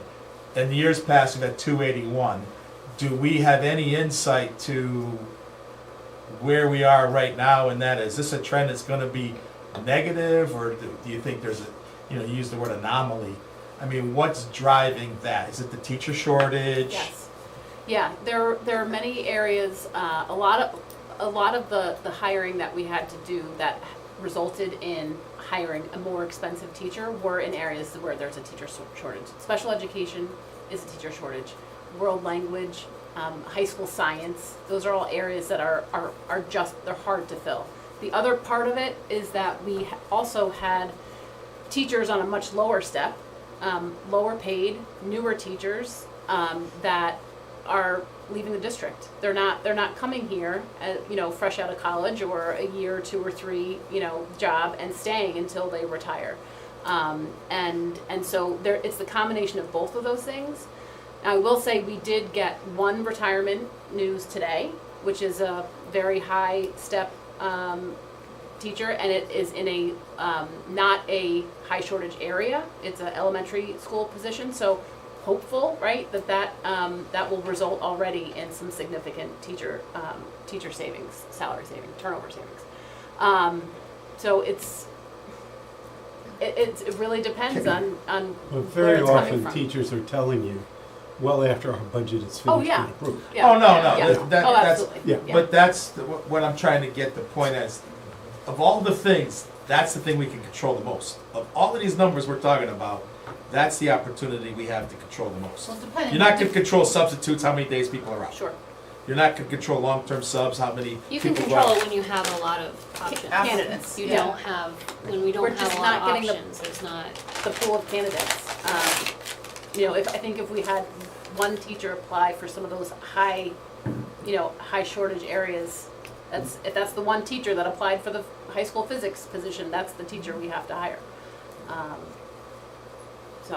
But I think we're Yeah, all it depends confident. whether you have a physics teacher retire or. But I Exactly. think an we're all elementary confident in teacher, saying, like, if yeah. we have 2 applicants or multiple applicants that are similarly qualified that we would like for that position, then it will become a fiscal decision Yeah. and not, one that's more driven by, And it high is quality. something that we're looking at with sort of strategies to try to control that. Partnering with area universities and colleges that have internship programs, so it really becomes a year-long sort of interview. Them interviewing us and us interviewing them, and then being able to hire somebody right off, right out of the gate. So, and that would be a lower, step 1 teacher. And so partnering, making those relationships and getting some interns that also will help with the sub cost, right, for the short-term subs, because we'll have the same person consistently in the building. So we're looking at strategies like that to help this area as well.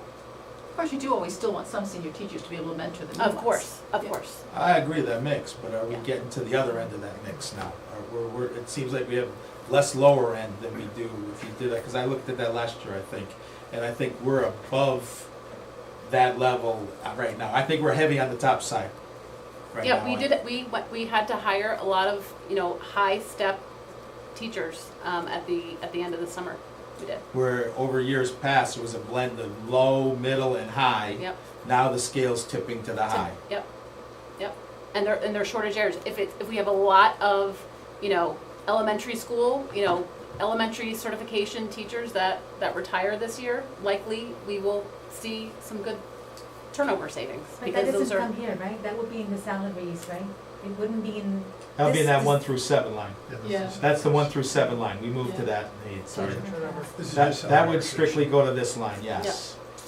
Yeah, the way I look at it, what I hear is that we were running, kind of BAU for a long time. Starting in 2023, the world shifted on us, started to shift on us. We reacted to that because we need teachers.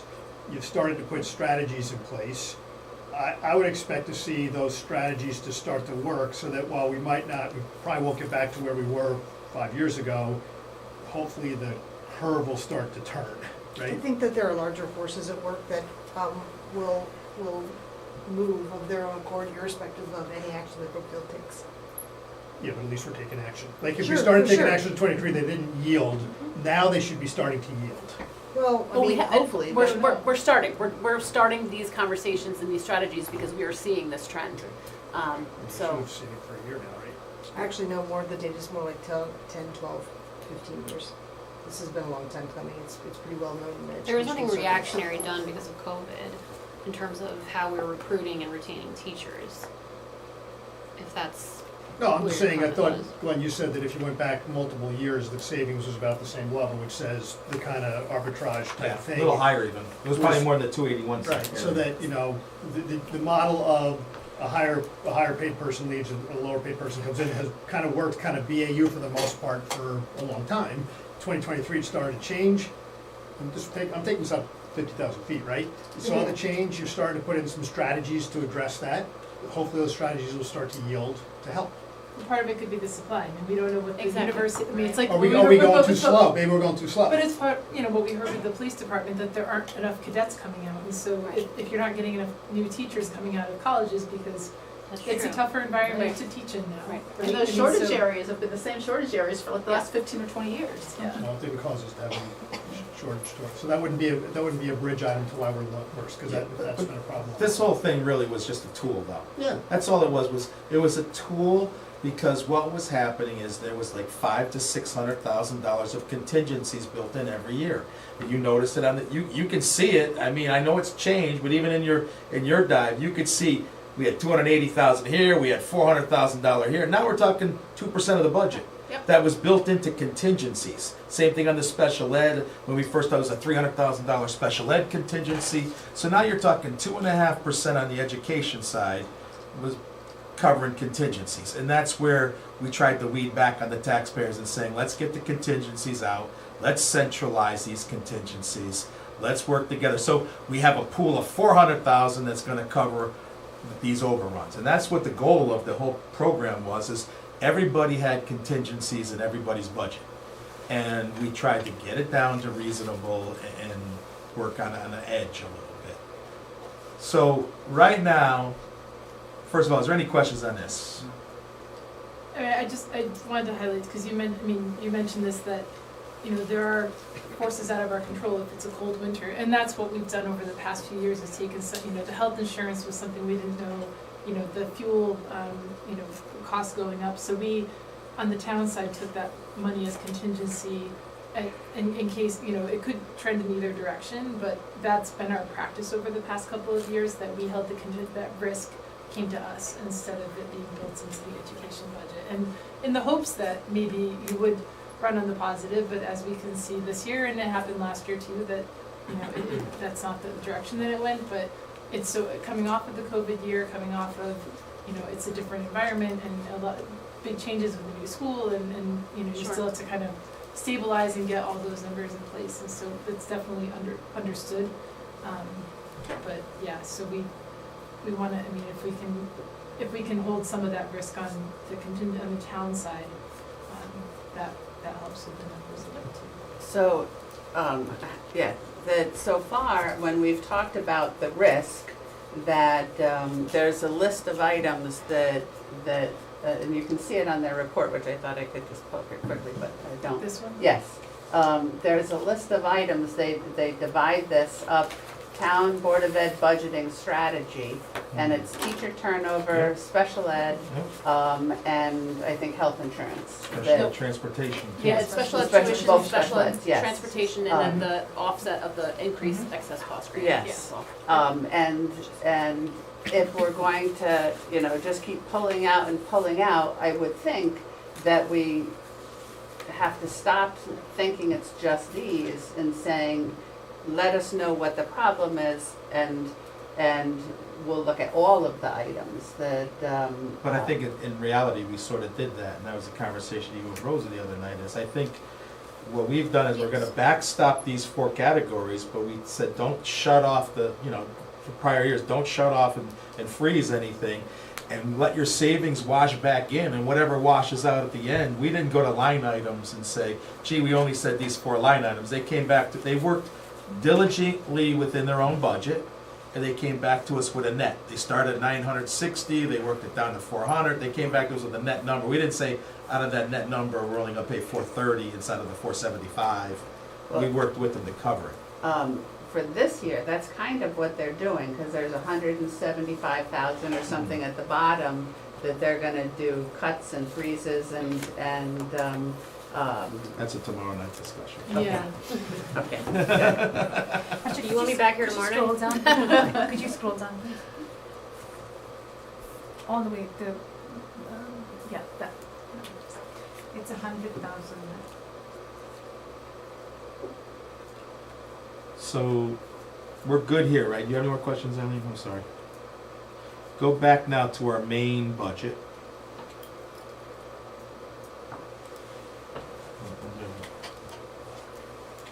All right, Board of Ed? No, yeah, Board of Ed, apologize. You want the current perfect budget? No, we're gonna use, I think let me drive this for a minute here. Go ahead. And so this ties out to the number that we had, this one down here, 53116 was the current perfect budget. With the adjustments. The number with the adjustments that you gave us last week, with 503, I think it was. 503. Yeah. That's the number I wanna know. 503. 503, yes. Okay, does that include that 55 that you had hanging up there tonight? Nope. That 55 is a new number? Yep. That That was you're I mean, that, so, yes, that 55 is not in there, correct. 508038. So 508 plus 55 is right now where we're at, if we looked at that number from the 55 that was on that board. Well, the 55 is in there, It's in what number? it's part of that 200. The So it's 55. part of, I see what you mean with the 55. It's part of the 200,000. It is in there, correct? 145. Yeah, the 200,000 savings Yes. is assumed in the 553,116. Yes. So right now, then to re-question my math, the Board of Selectmen took out 575 cut. Yes. Right now, with soft cuts of 508, we have a difference of, 60-something thousand, Yep. correct? So, I looked at these numbers a lot over the weekend, okay?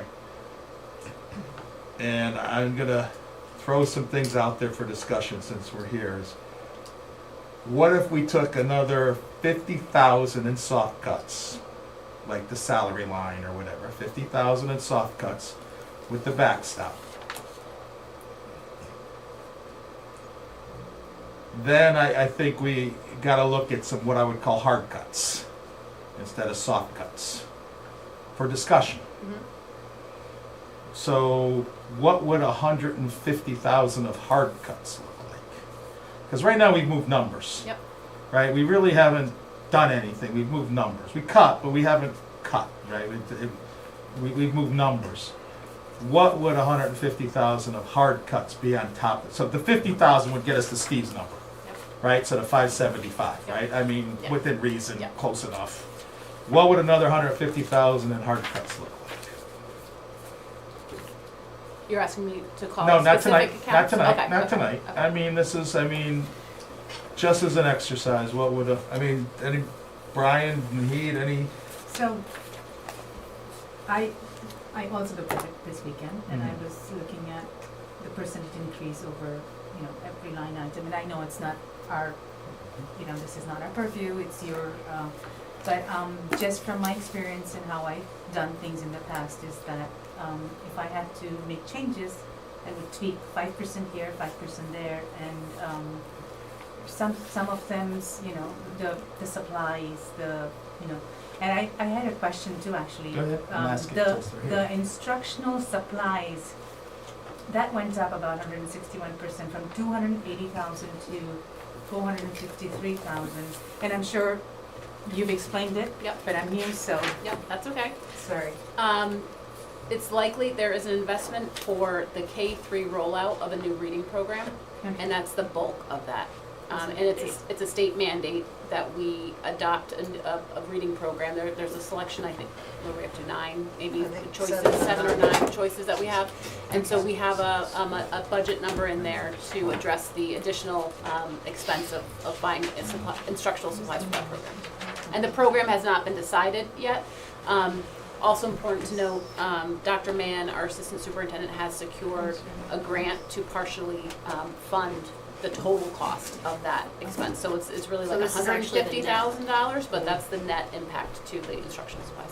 So yes, next year, that will go up again. Yeah. See, this is where I think But- we get confused though. Time Yeah, out though. yeah. See, the question, but see, we see, and this is where I guess I get lost, is we get this new request sheet, this anomaly sheet, Yeah, and the number's 71,000. right. That's the net impact to our budget, offset by some grant funds.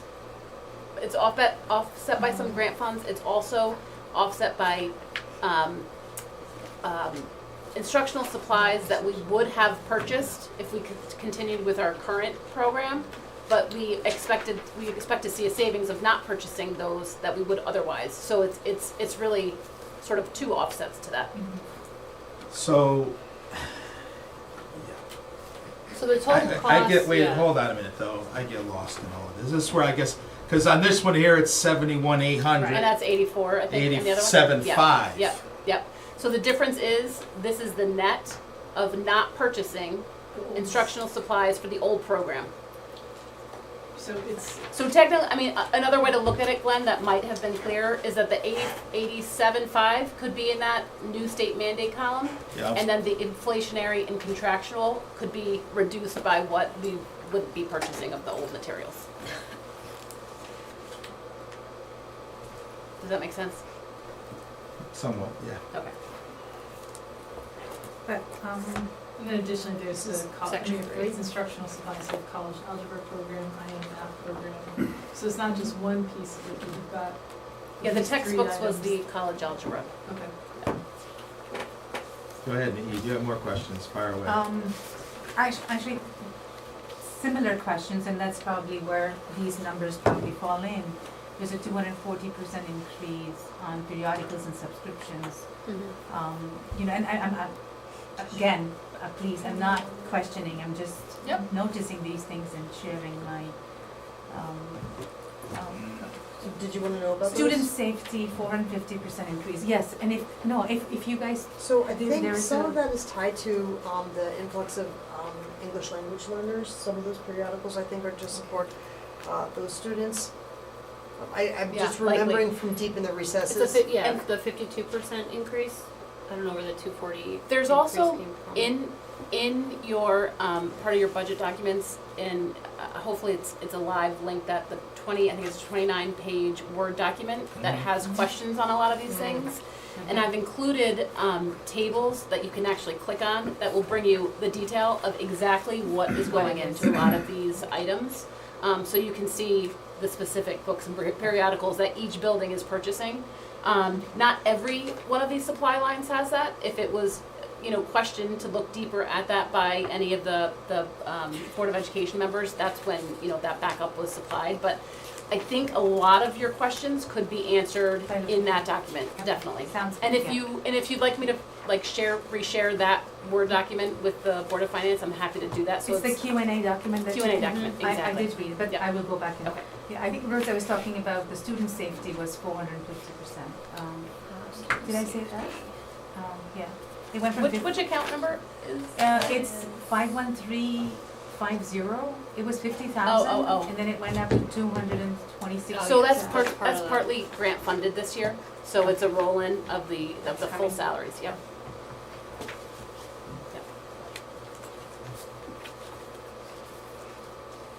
So going back to Glenn's question of what would 150 look We like? I can't mean, answer that now. That No, would of course be- not. No, yeah. I'm not asking you to. No, I That- know, That yeah. wasn't a, Yeah. yeah, it's, I mean, to just think about, like, the first thing you have to look at are the things that are state mandates, you know, like, well, salaries, I guess. Obviously, that's not- yeah. State mandates, Yeah. we can't fool around with that stuff. no one's asking to fool around, but we're talking about a 50-something $million budget. No, We're a- exactly, We're we asking understand. for a 0.001% Right. look here, just to see what falls out. I mean, that percentage on the $50 million is not that's not a big, You're right. Yeah. big And- ask. Yeah, and to be super clear, and I made this comment at the last week's Board of Education meeting as well, that the difference between this budget of the 508, even with, if we're looking at the salaries, as we talked through it tonight, and we talked through it in the Board of Finance, Board of Education Finance Committee meeting tonight, we're still educating students and children in Brookfield the same way. The reduction of essentially Correct. this 575 Soft funds cuts. every, it's not, and I wouldn't even call them cuts. Cuts, I would call them adjustments. adjustments, right? Soft cuts. Because they're Go with me. soft cuts. Thank you. And based on new information that we just didn't have in November when this was developed. So it's still, there's really no impact to teaching and learning in those soft cuts that we So are seeing so far. We can get that information for you in terms Mm-hmm. of what 150,000 more harder cuts would Yep. look like.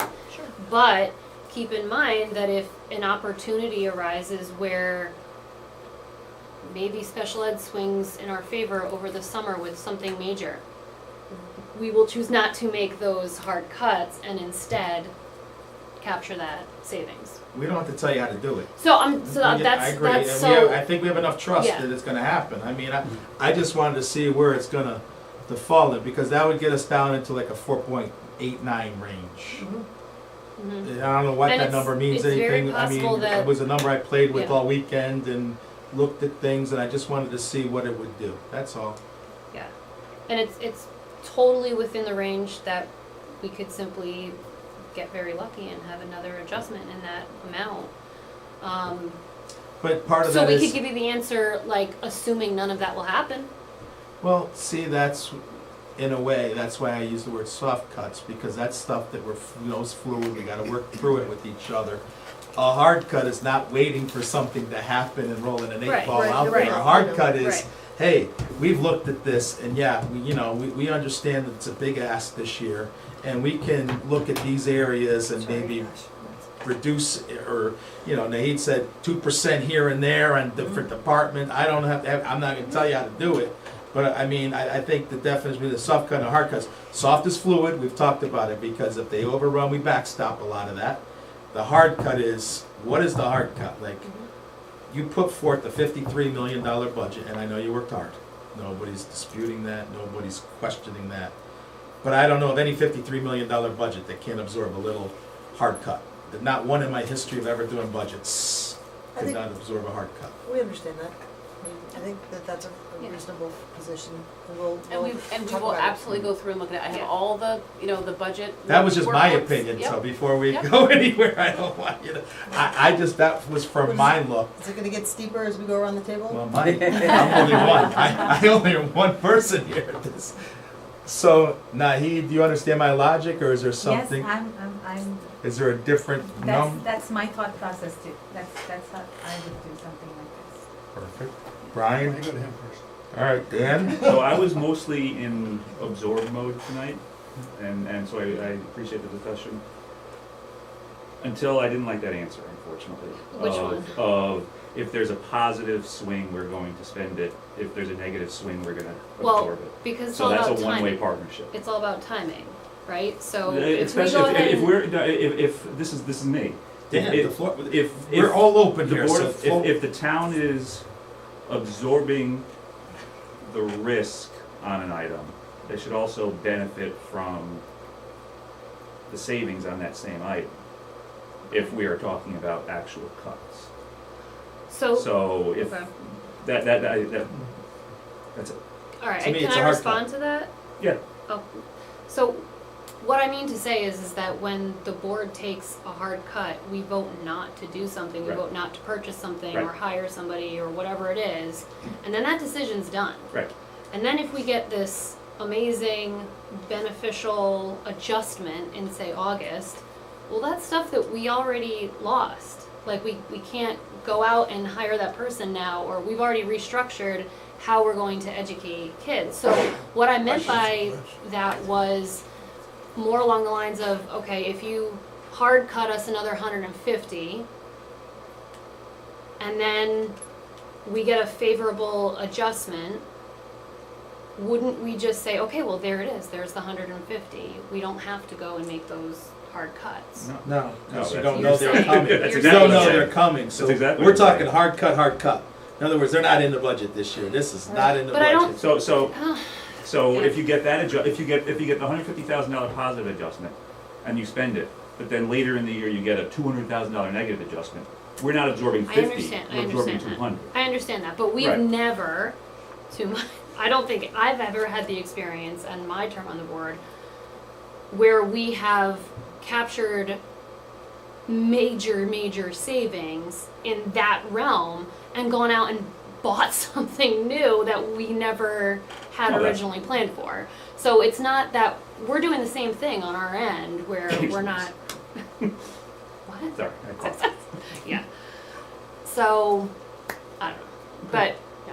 I At the end of the understand the day- predicament. At the end of the day, if you're gonna underrun your absolute budget, then you have more money to do more with, I guess, right? I mean, I think the point is, if you've got a big savings, we first wanna make sure we lowered any risk that we had in the budget with contingency. Well, if we felt Yeah. comfortable that we were gonna underrun the budget, then they can do what they want with the extra money, right?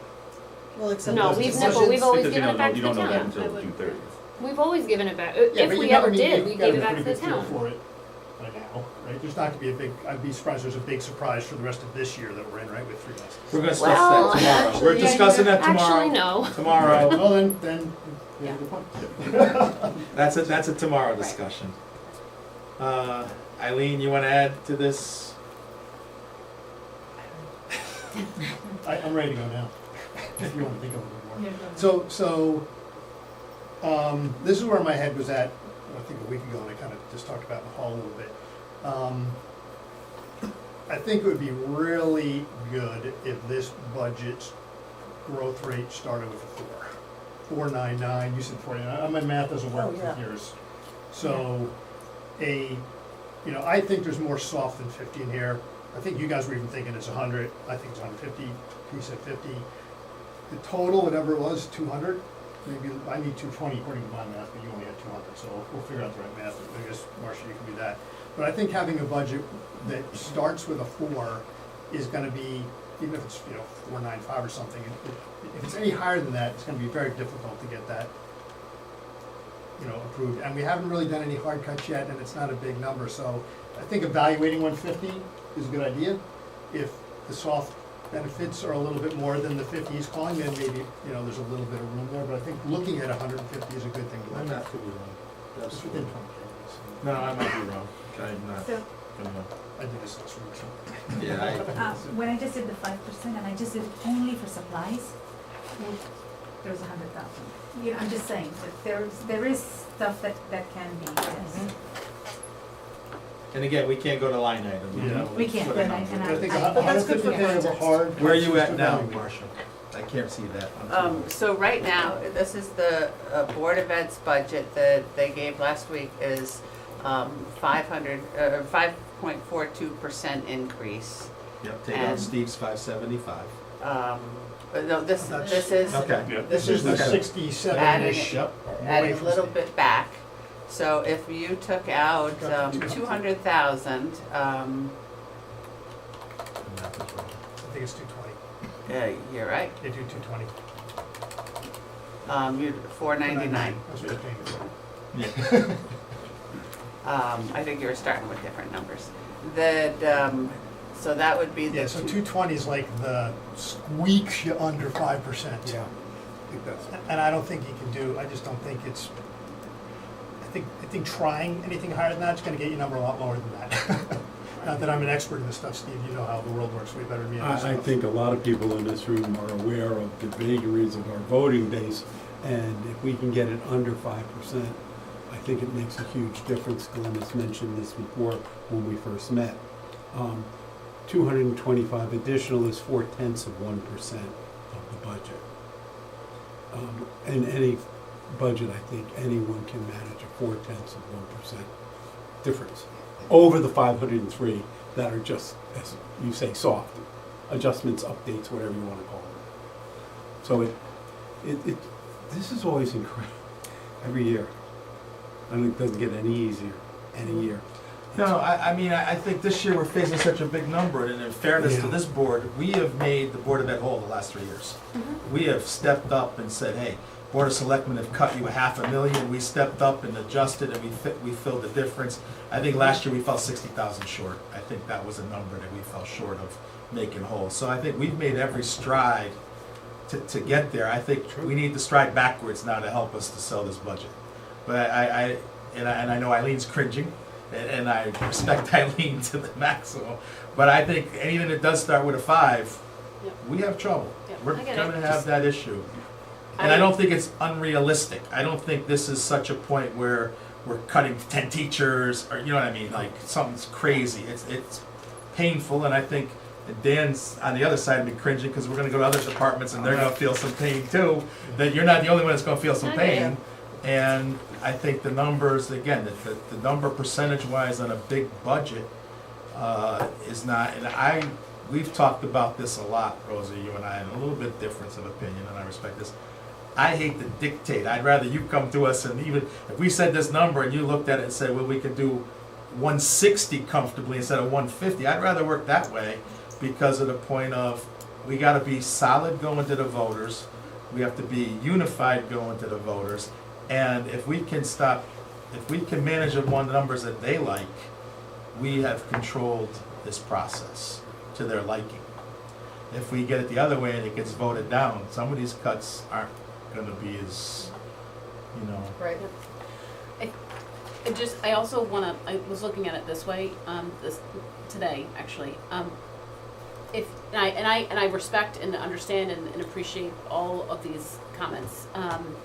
If you take the current year adopted budget and we add in the 686, I think, in sort of the town contingency that we're currently forecasting, and then we reduce by the 575, we're actually less than 4% increase. Yeah. Like, right? So, but we're already starting at I know. the whole. So that, so You're every yeah, department, you heard exactly. it in here, we did Yeah, the same exactly, thing. That was, exactly. your story was no different than the fire department. And I appreciated that preview. We're not alone in this. Yeah, I think- But you aren't alone in this Yeah. with departments, Yeah. but you're not alone in it from us. Yeah. That's No, what I I'm get trying it. to say is, Yeah. what we're asking of you, we've asked of every department. This isn't like, I don't want anybody here to say, oh, they're shooting at the Board of Ed. We've asked every department to go lean in the past. The police were the same way. We asked them to take a negative contingency on their overtime. We understand that you can't nail a budget 100% all the time. What we're trying to do is to get this where we can all work together, manage it within the town's needs, have enough contingency to cover it, and work as adults sitting at a table solving the problem. And I think we've proven that as much as we can over the past few years. And that's why we're asking what we're asking. Now, Eileen, I know you, why don't you go now? Yeah, I mean, it's so many things that are out of everybody's control. I mean, the education budget operates completely differently from the town, where you have all these outside factors, predominantly special ed costs that you can't control or predict 100%, and that really swings the pendulum.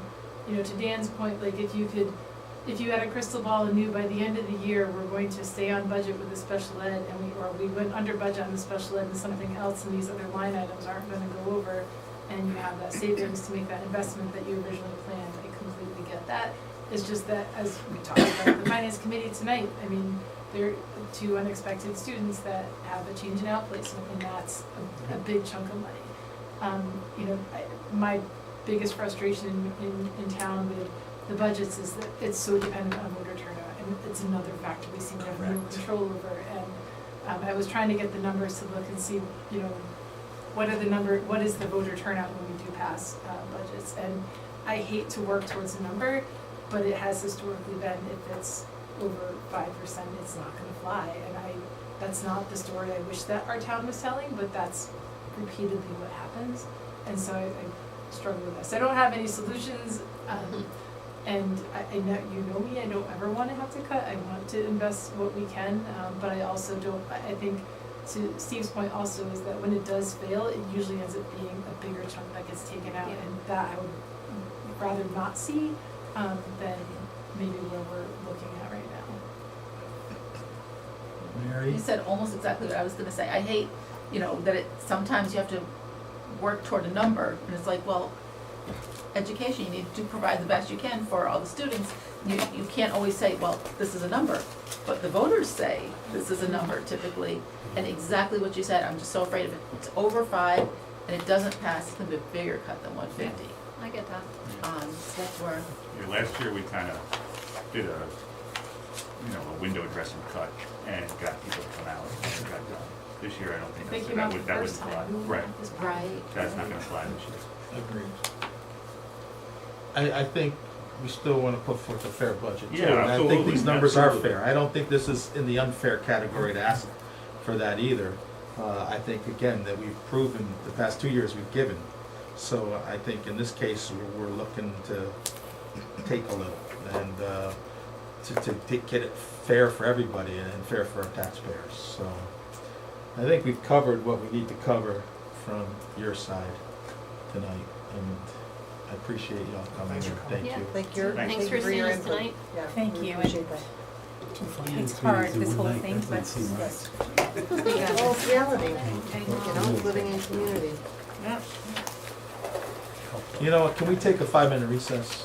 Marcia, put us in for a 5-minute recess, please. I'd like to make a motion, we take a 5-minute recess. Do we have a second? I'll second. All in favor? Check it out. Aye. Sure. We'll buy into Oh, yeah. just reach it. Hold on, Casey.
All right, like to resume. Are we back on? You're back on. Perfect. All right, we're gonna do revenues. This is what we promised to do when we left the other night. Let's take it line by line.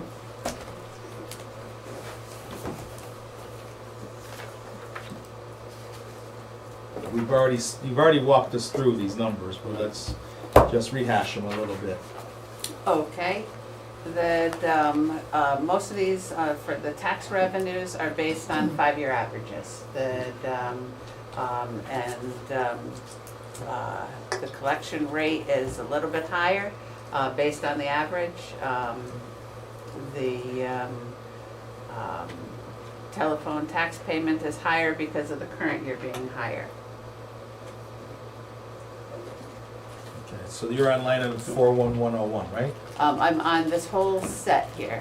All right, so walk us through where do we take out the 329356? That automatically comes out. It's a plug from the difference in taxes when you, because we've added some revenue and we've cut some expenditures, so the difference between the two budgets is, okay, how much revenue have we added? We had the 40 to 70, I thought you did, 40 to 70. Yeah, That's so a we added 32,000. 20, and then then the expenditures, we've, make up the difference of that, Right. 66. Oh no, what's this number, 12? So that's where the 32 is, this 12, And and the that. 20. We Okay. cut 12 of expenditures and added revenue, and so that's gonna just plug to this number, because this number is calculated on the front page. Yep. All right, so when we went over this the other night, because we went through the fire marshal, the building and all that, was there anything that anyone had a question about or concern about when we went through the presentation? I just saw we went from, maybe it's, we went from 50 to 48 to 68, okay. And that was, That's right, I just, for some reason, I thought it was 40 to 70, it was 30, so. No, it was last time- 68. I had That's fine. 72, you're right. The last time it was But I thought it 70. was 40, not 48, so that's good, I'm fine. And these are all that we've talked about. There's only one thing I want to do on this is, what do we have in for the DANET revenue right now? The extra Down here, we have the other revenue. 200,000, I was just trying to figure out what you're talking about. We have 200,000 for the DN revenue.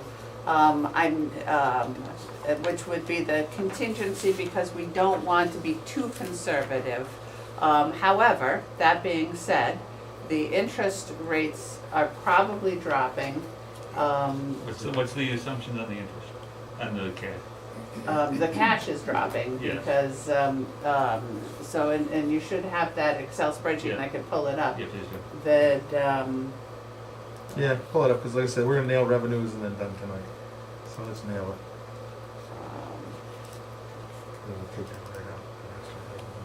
Wow, really? I do. We have interest revenue, I right? think we have room on it. Do you? Okay. So the interest, this is the general fund cash flow, pretty predictable. That's 5 years of it. And then we go up here, and so here's the general fund, here's our fund balance, our projected fund balance that we would start with, which would be primarily cash. The pluses and minuses based on that graph. The bonded capital, this is my best guess of where we would start the year, and then how we would spend it, and mostly evenly throughout the year, except for, I think another radio payment in August is what I was estimating. And then if we did our new bonding, it would be here. School construction should be essentially done by that time. The water assessment fund, I don't even know why I have that here, it doesn't have that much money in it anymore.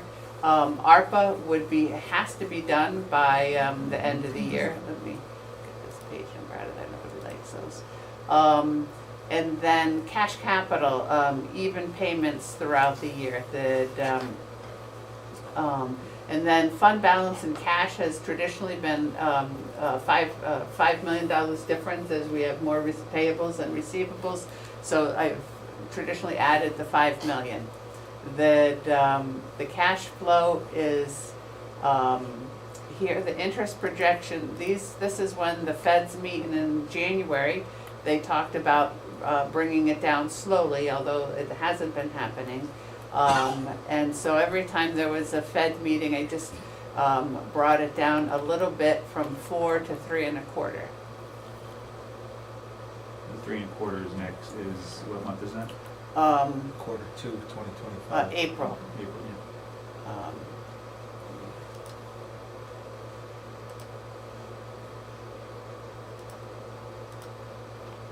Okay, and so go to the interest income.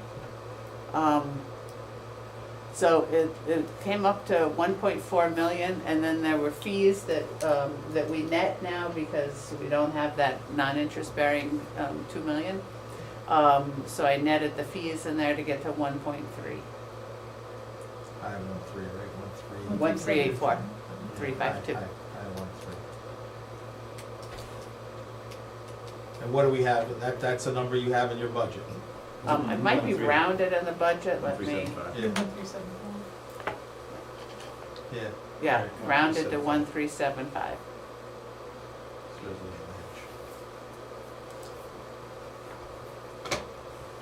Okay. So wait, before you say okay, what are your thoughts there? I mean, let's nail this while we're here. I don't know, I mean, I don't have any, the cash is what drives it much more than the interest. It might be 25 basis points conservative over the course of the year on the interest. It's up for debate. But what really drives it is the cash. Right. Yeah. So if that's the cash flow number, that's the best model on that, then I guess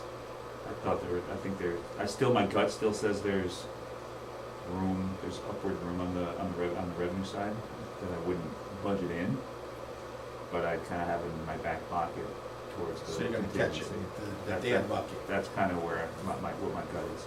So what if you had what would the 25 basis points, what are you looking at as the dollar wise in your head? I mean, are you talking? Probably half the 200. If you kind of smooth that out, So 100,000 you're talking about? Yeah. Miscellaneous is the Dan fund, right? Yeah. It's 2.5. 250. Is it we're at, 250? yeah. Yeah. So he's picking up 100 of that right now, he's saying. Again, just in my head. I know, I get it, but that's all we can do in your head. I mean, Brian, your thoughts on that? Yeah, I think it's probably a little more than 100, but yeah, I think this is reasonable. Good. Way to bucket, yeah. Anyone else? That's their area of expertise. I know, I don't even ask it. I'm not gonna I wasn't contradict speaking any to of it. that. Naheed? I can do math, I can't do the economics. No, this is, Exactly.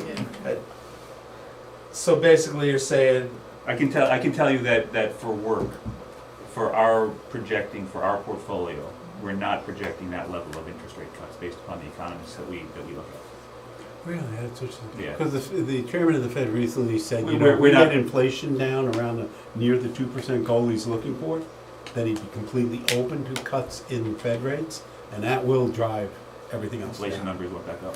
So, Yeah. if we don't get there, Right. right, what's inflation at 3.1 now, I think was the latest report. If we don't get there, I don't think he's gonna allow any cuts. So we would I mean, probably there's be gonna conservative There'll be a here. cut, there'll be a cut around election time, it's not. Oh, I think you're right. But, I don't know that it's 75 basis points over the course of the next 12 months. That's You just think my opinion. That's just 75? that's what's in there. Yeah, yeah. So I'm saying, Oh, I thought you meant 175 No, no. basis point cut. No, no, that's not. So then we leave it like that. Yeah. You're gonna leave the damn bucket, 250, because that's covering half of Well, it. 50 basically. of that is other stuff, the potential other stuff that, and 200 was the dam bucket. Right. Okay, so the damn bucket's already half full, possibly, with the best assumption right now. Best guess, it's a best guess, Best but guess. it's an educated assumption. Yes. Okay, so then it's reasonable to leave it at 200. What's the 50 in there from the extra? Sometimes we get a KERMA rebate. We've had the partnership conveyance taxes that have been almost 200,000, I think it was one year. Anything else that comes in, it's stuck in there. If we get a small bond premium in November, does that get applied to this year or next year? Generally, we put that in the capital non-recurring, and we use it to our advantage, Yeah. but we could do it either That way. would just, it's an option. So really, all these revenue lines are pretty solid then, from the presentation that we went through. I thought so, yeah. Right, Naheed, do you have any concerns, questions, Eileen? I mean, we went through it the other night. Seem reasonable. Man, all right. So I think on the revenue side, we're good. So we can put that in the pocket unless we gotta go back in the last day, but that's closed out now, another closeout. So tomorrow, who do we have then, Mary? Dan's not gonna be Right. here. Sorry, I didn't mean to put you on the spot. Oh, I have it. You think I would know by now? Was our regular meeting also? Regular meeting, I apologize. And we have regular health meeting. and IT. Okay. And health is coming, because, just to follow up from his prior year, that his budget is flat, no capital. So he's coming just to follow up because he had made some promises last year and he wants to follow through. He can do this got one. that grant we Exactly, sent that's him. exactly where he's Sorry. going. That's exactly where he's It's going. all right, it's allowed. And, No, I'm good with that. IT had some next priority forms and Yeah. some changes. Who's coming? Dan? I think Dan, Or not her? and, And it's our regular meeting, Yes. Yeah, Okay. to really- which we will talk about the Board of Ed spending, and I know you reached out to me today on that, and we'll talk about Yeah, that. okay. What's Thursday night then? Thursday night is just deliberations. And capital. Capital. Oh, and capital. For Thursday, can you, or maybe you have it, for Thursday, can we spend 15 minutes going through fund? Where we think we're gonna start, where we think we're gonna end this year? Fund balance? Yes, please. Dollar and percent. Okay, and there is, on one of those Excels that you got after the last meeting at 9:30, that there is the calculation down there. Yep. Yeah, I just wanna, I think it'd be good to present it and talk about it. Okay. Is there anything else for Thursday that we ought to be extra prepared for? I mean, with the capital, I wanna look at the lower number, there's a bunch of stuff like 4,500 that Yeah. got put in bonding. Yeah. I did check with Ricky, but our cash hasn't been there. Right. Would it, In my head, some of the quote-unquote hard cuts will be moved, should be moved over to some of the education capital, will go bonded into cash. Yeah, So it's not necessarily, so it's yeah, not gonna be a mill rate cut as much as it is going to be a shuffling. yeah, so capital is That's just Thursday. in my head. yeah. So we're gonna finish capital Thursday. So do we wanna invite, like, some other Brianna? members of the capital committee, as we're going through it, to bring more heads to the table? Sure. Put an open invitation. Sure. It's fine, I mean, education's gonna be in further discussions. Nothing's important. Right. And Parks and Recreation, not Parks, Public Works. So we'll invite Steve, I'll reach out to Brianna. Yeah, We'll okay. invite whoever You they wanna want reach out? Okay. Yeah, I can whoever reach they out. wanna have come. I'll Just have as the, another- I'll drive the presentation, so I don't have to Good. do anything. Good. Yeah, you can Just- drive, just but I so- mean, Just so they don't have to worry about work. yeah, just so we get more heads, and they've been involved for a lot of years, right? So they Well, gotta it's bring a great lot that of they- yeah, years yeah, to, just- I don't want her to have to work. right, and in the end, we just wanna get it right, right, and make it right, so. You can consider.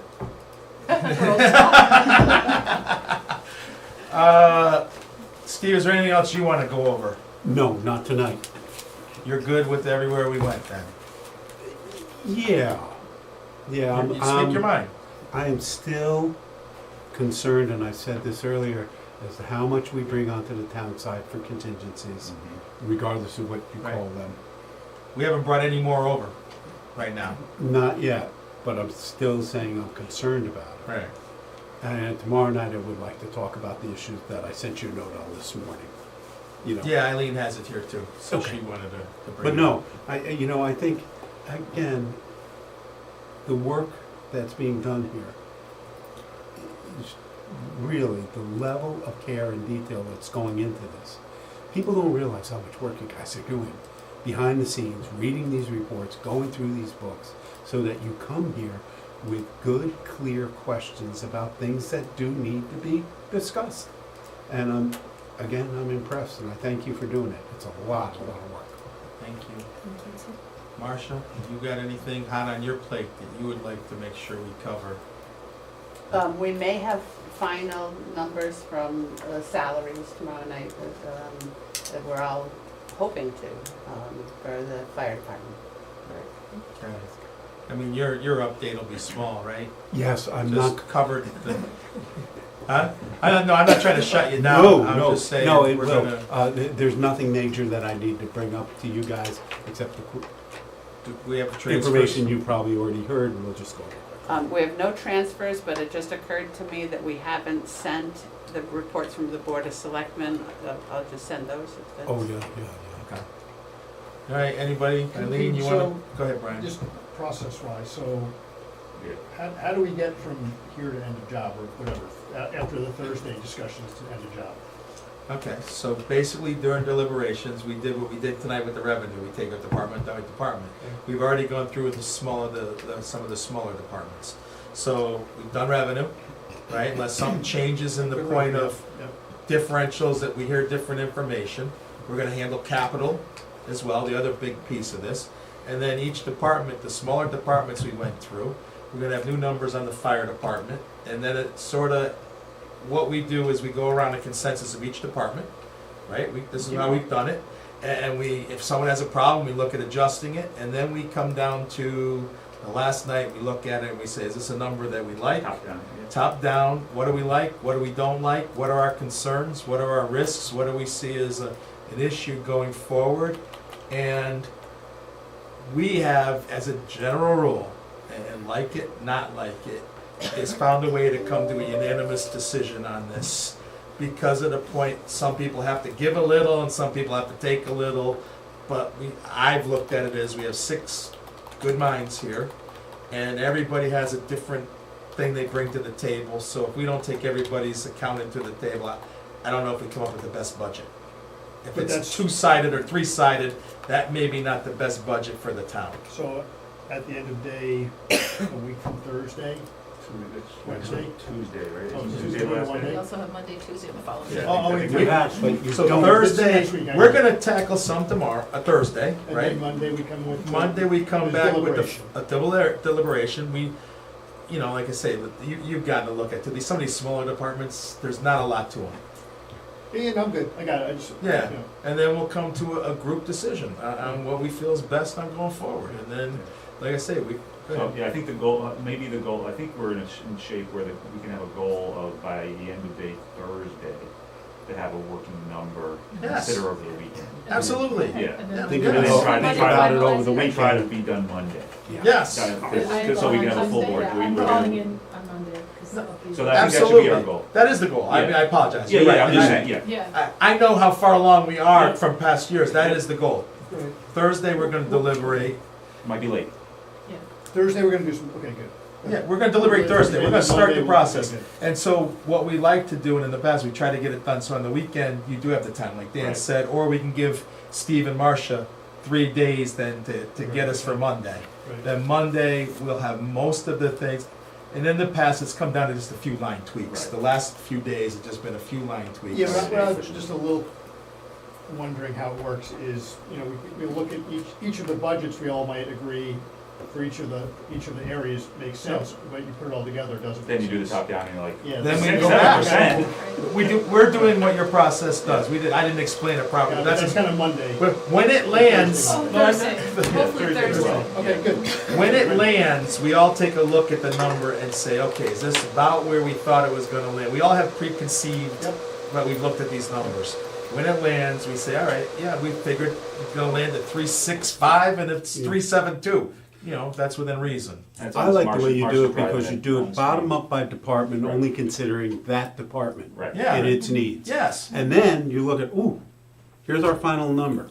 right. Here's the increase. Is that what we want? Correct. And then look at Right. it from a top down, That's what we from do. a We did that a forest. little bit today with you. So do it both ways. Yeah, we did. A little. Well, Yeah, because which is that- exactly- That's good. I'm glad we- they're- that's why I was They're asking their how own the rest animal, of right. Yeah. Okay, Yeah. got it. That- That's that's- helpful. It's a good way And to that's do why it. I've been sort of structuring a little bit that way, is getting it, so we do accomplish, with open conversations, we still accomplish the end goals, and we feel comfortable. And I don't think, we know we tackled with the EMS tonight, they got a little homework, we have time to get it together, everybody feels comfortable. With the fire department, when we talked about, both sides were comfortable, right? So the fire was comfortable, and Steve and Marcia negotiated from the town side to get to comfort zone, so I think we're heading in a good direction. Good, Dan. We make sure we have the properly worded motion. Yes. Thank you. I Yeah. screwed that up last year, didn't I? For about an hour and a half. I might go back and pull what the The exact actual number. verbiage from Yeah. last year and see if you like Yeah. that, yeah. All right. I'll come with the right, Perfect. last year's verbiage, not saying it's right, but see if Yeah. we like how that Yeah. fell out. All right, everybody good?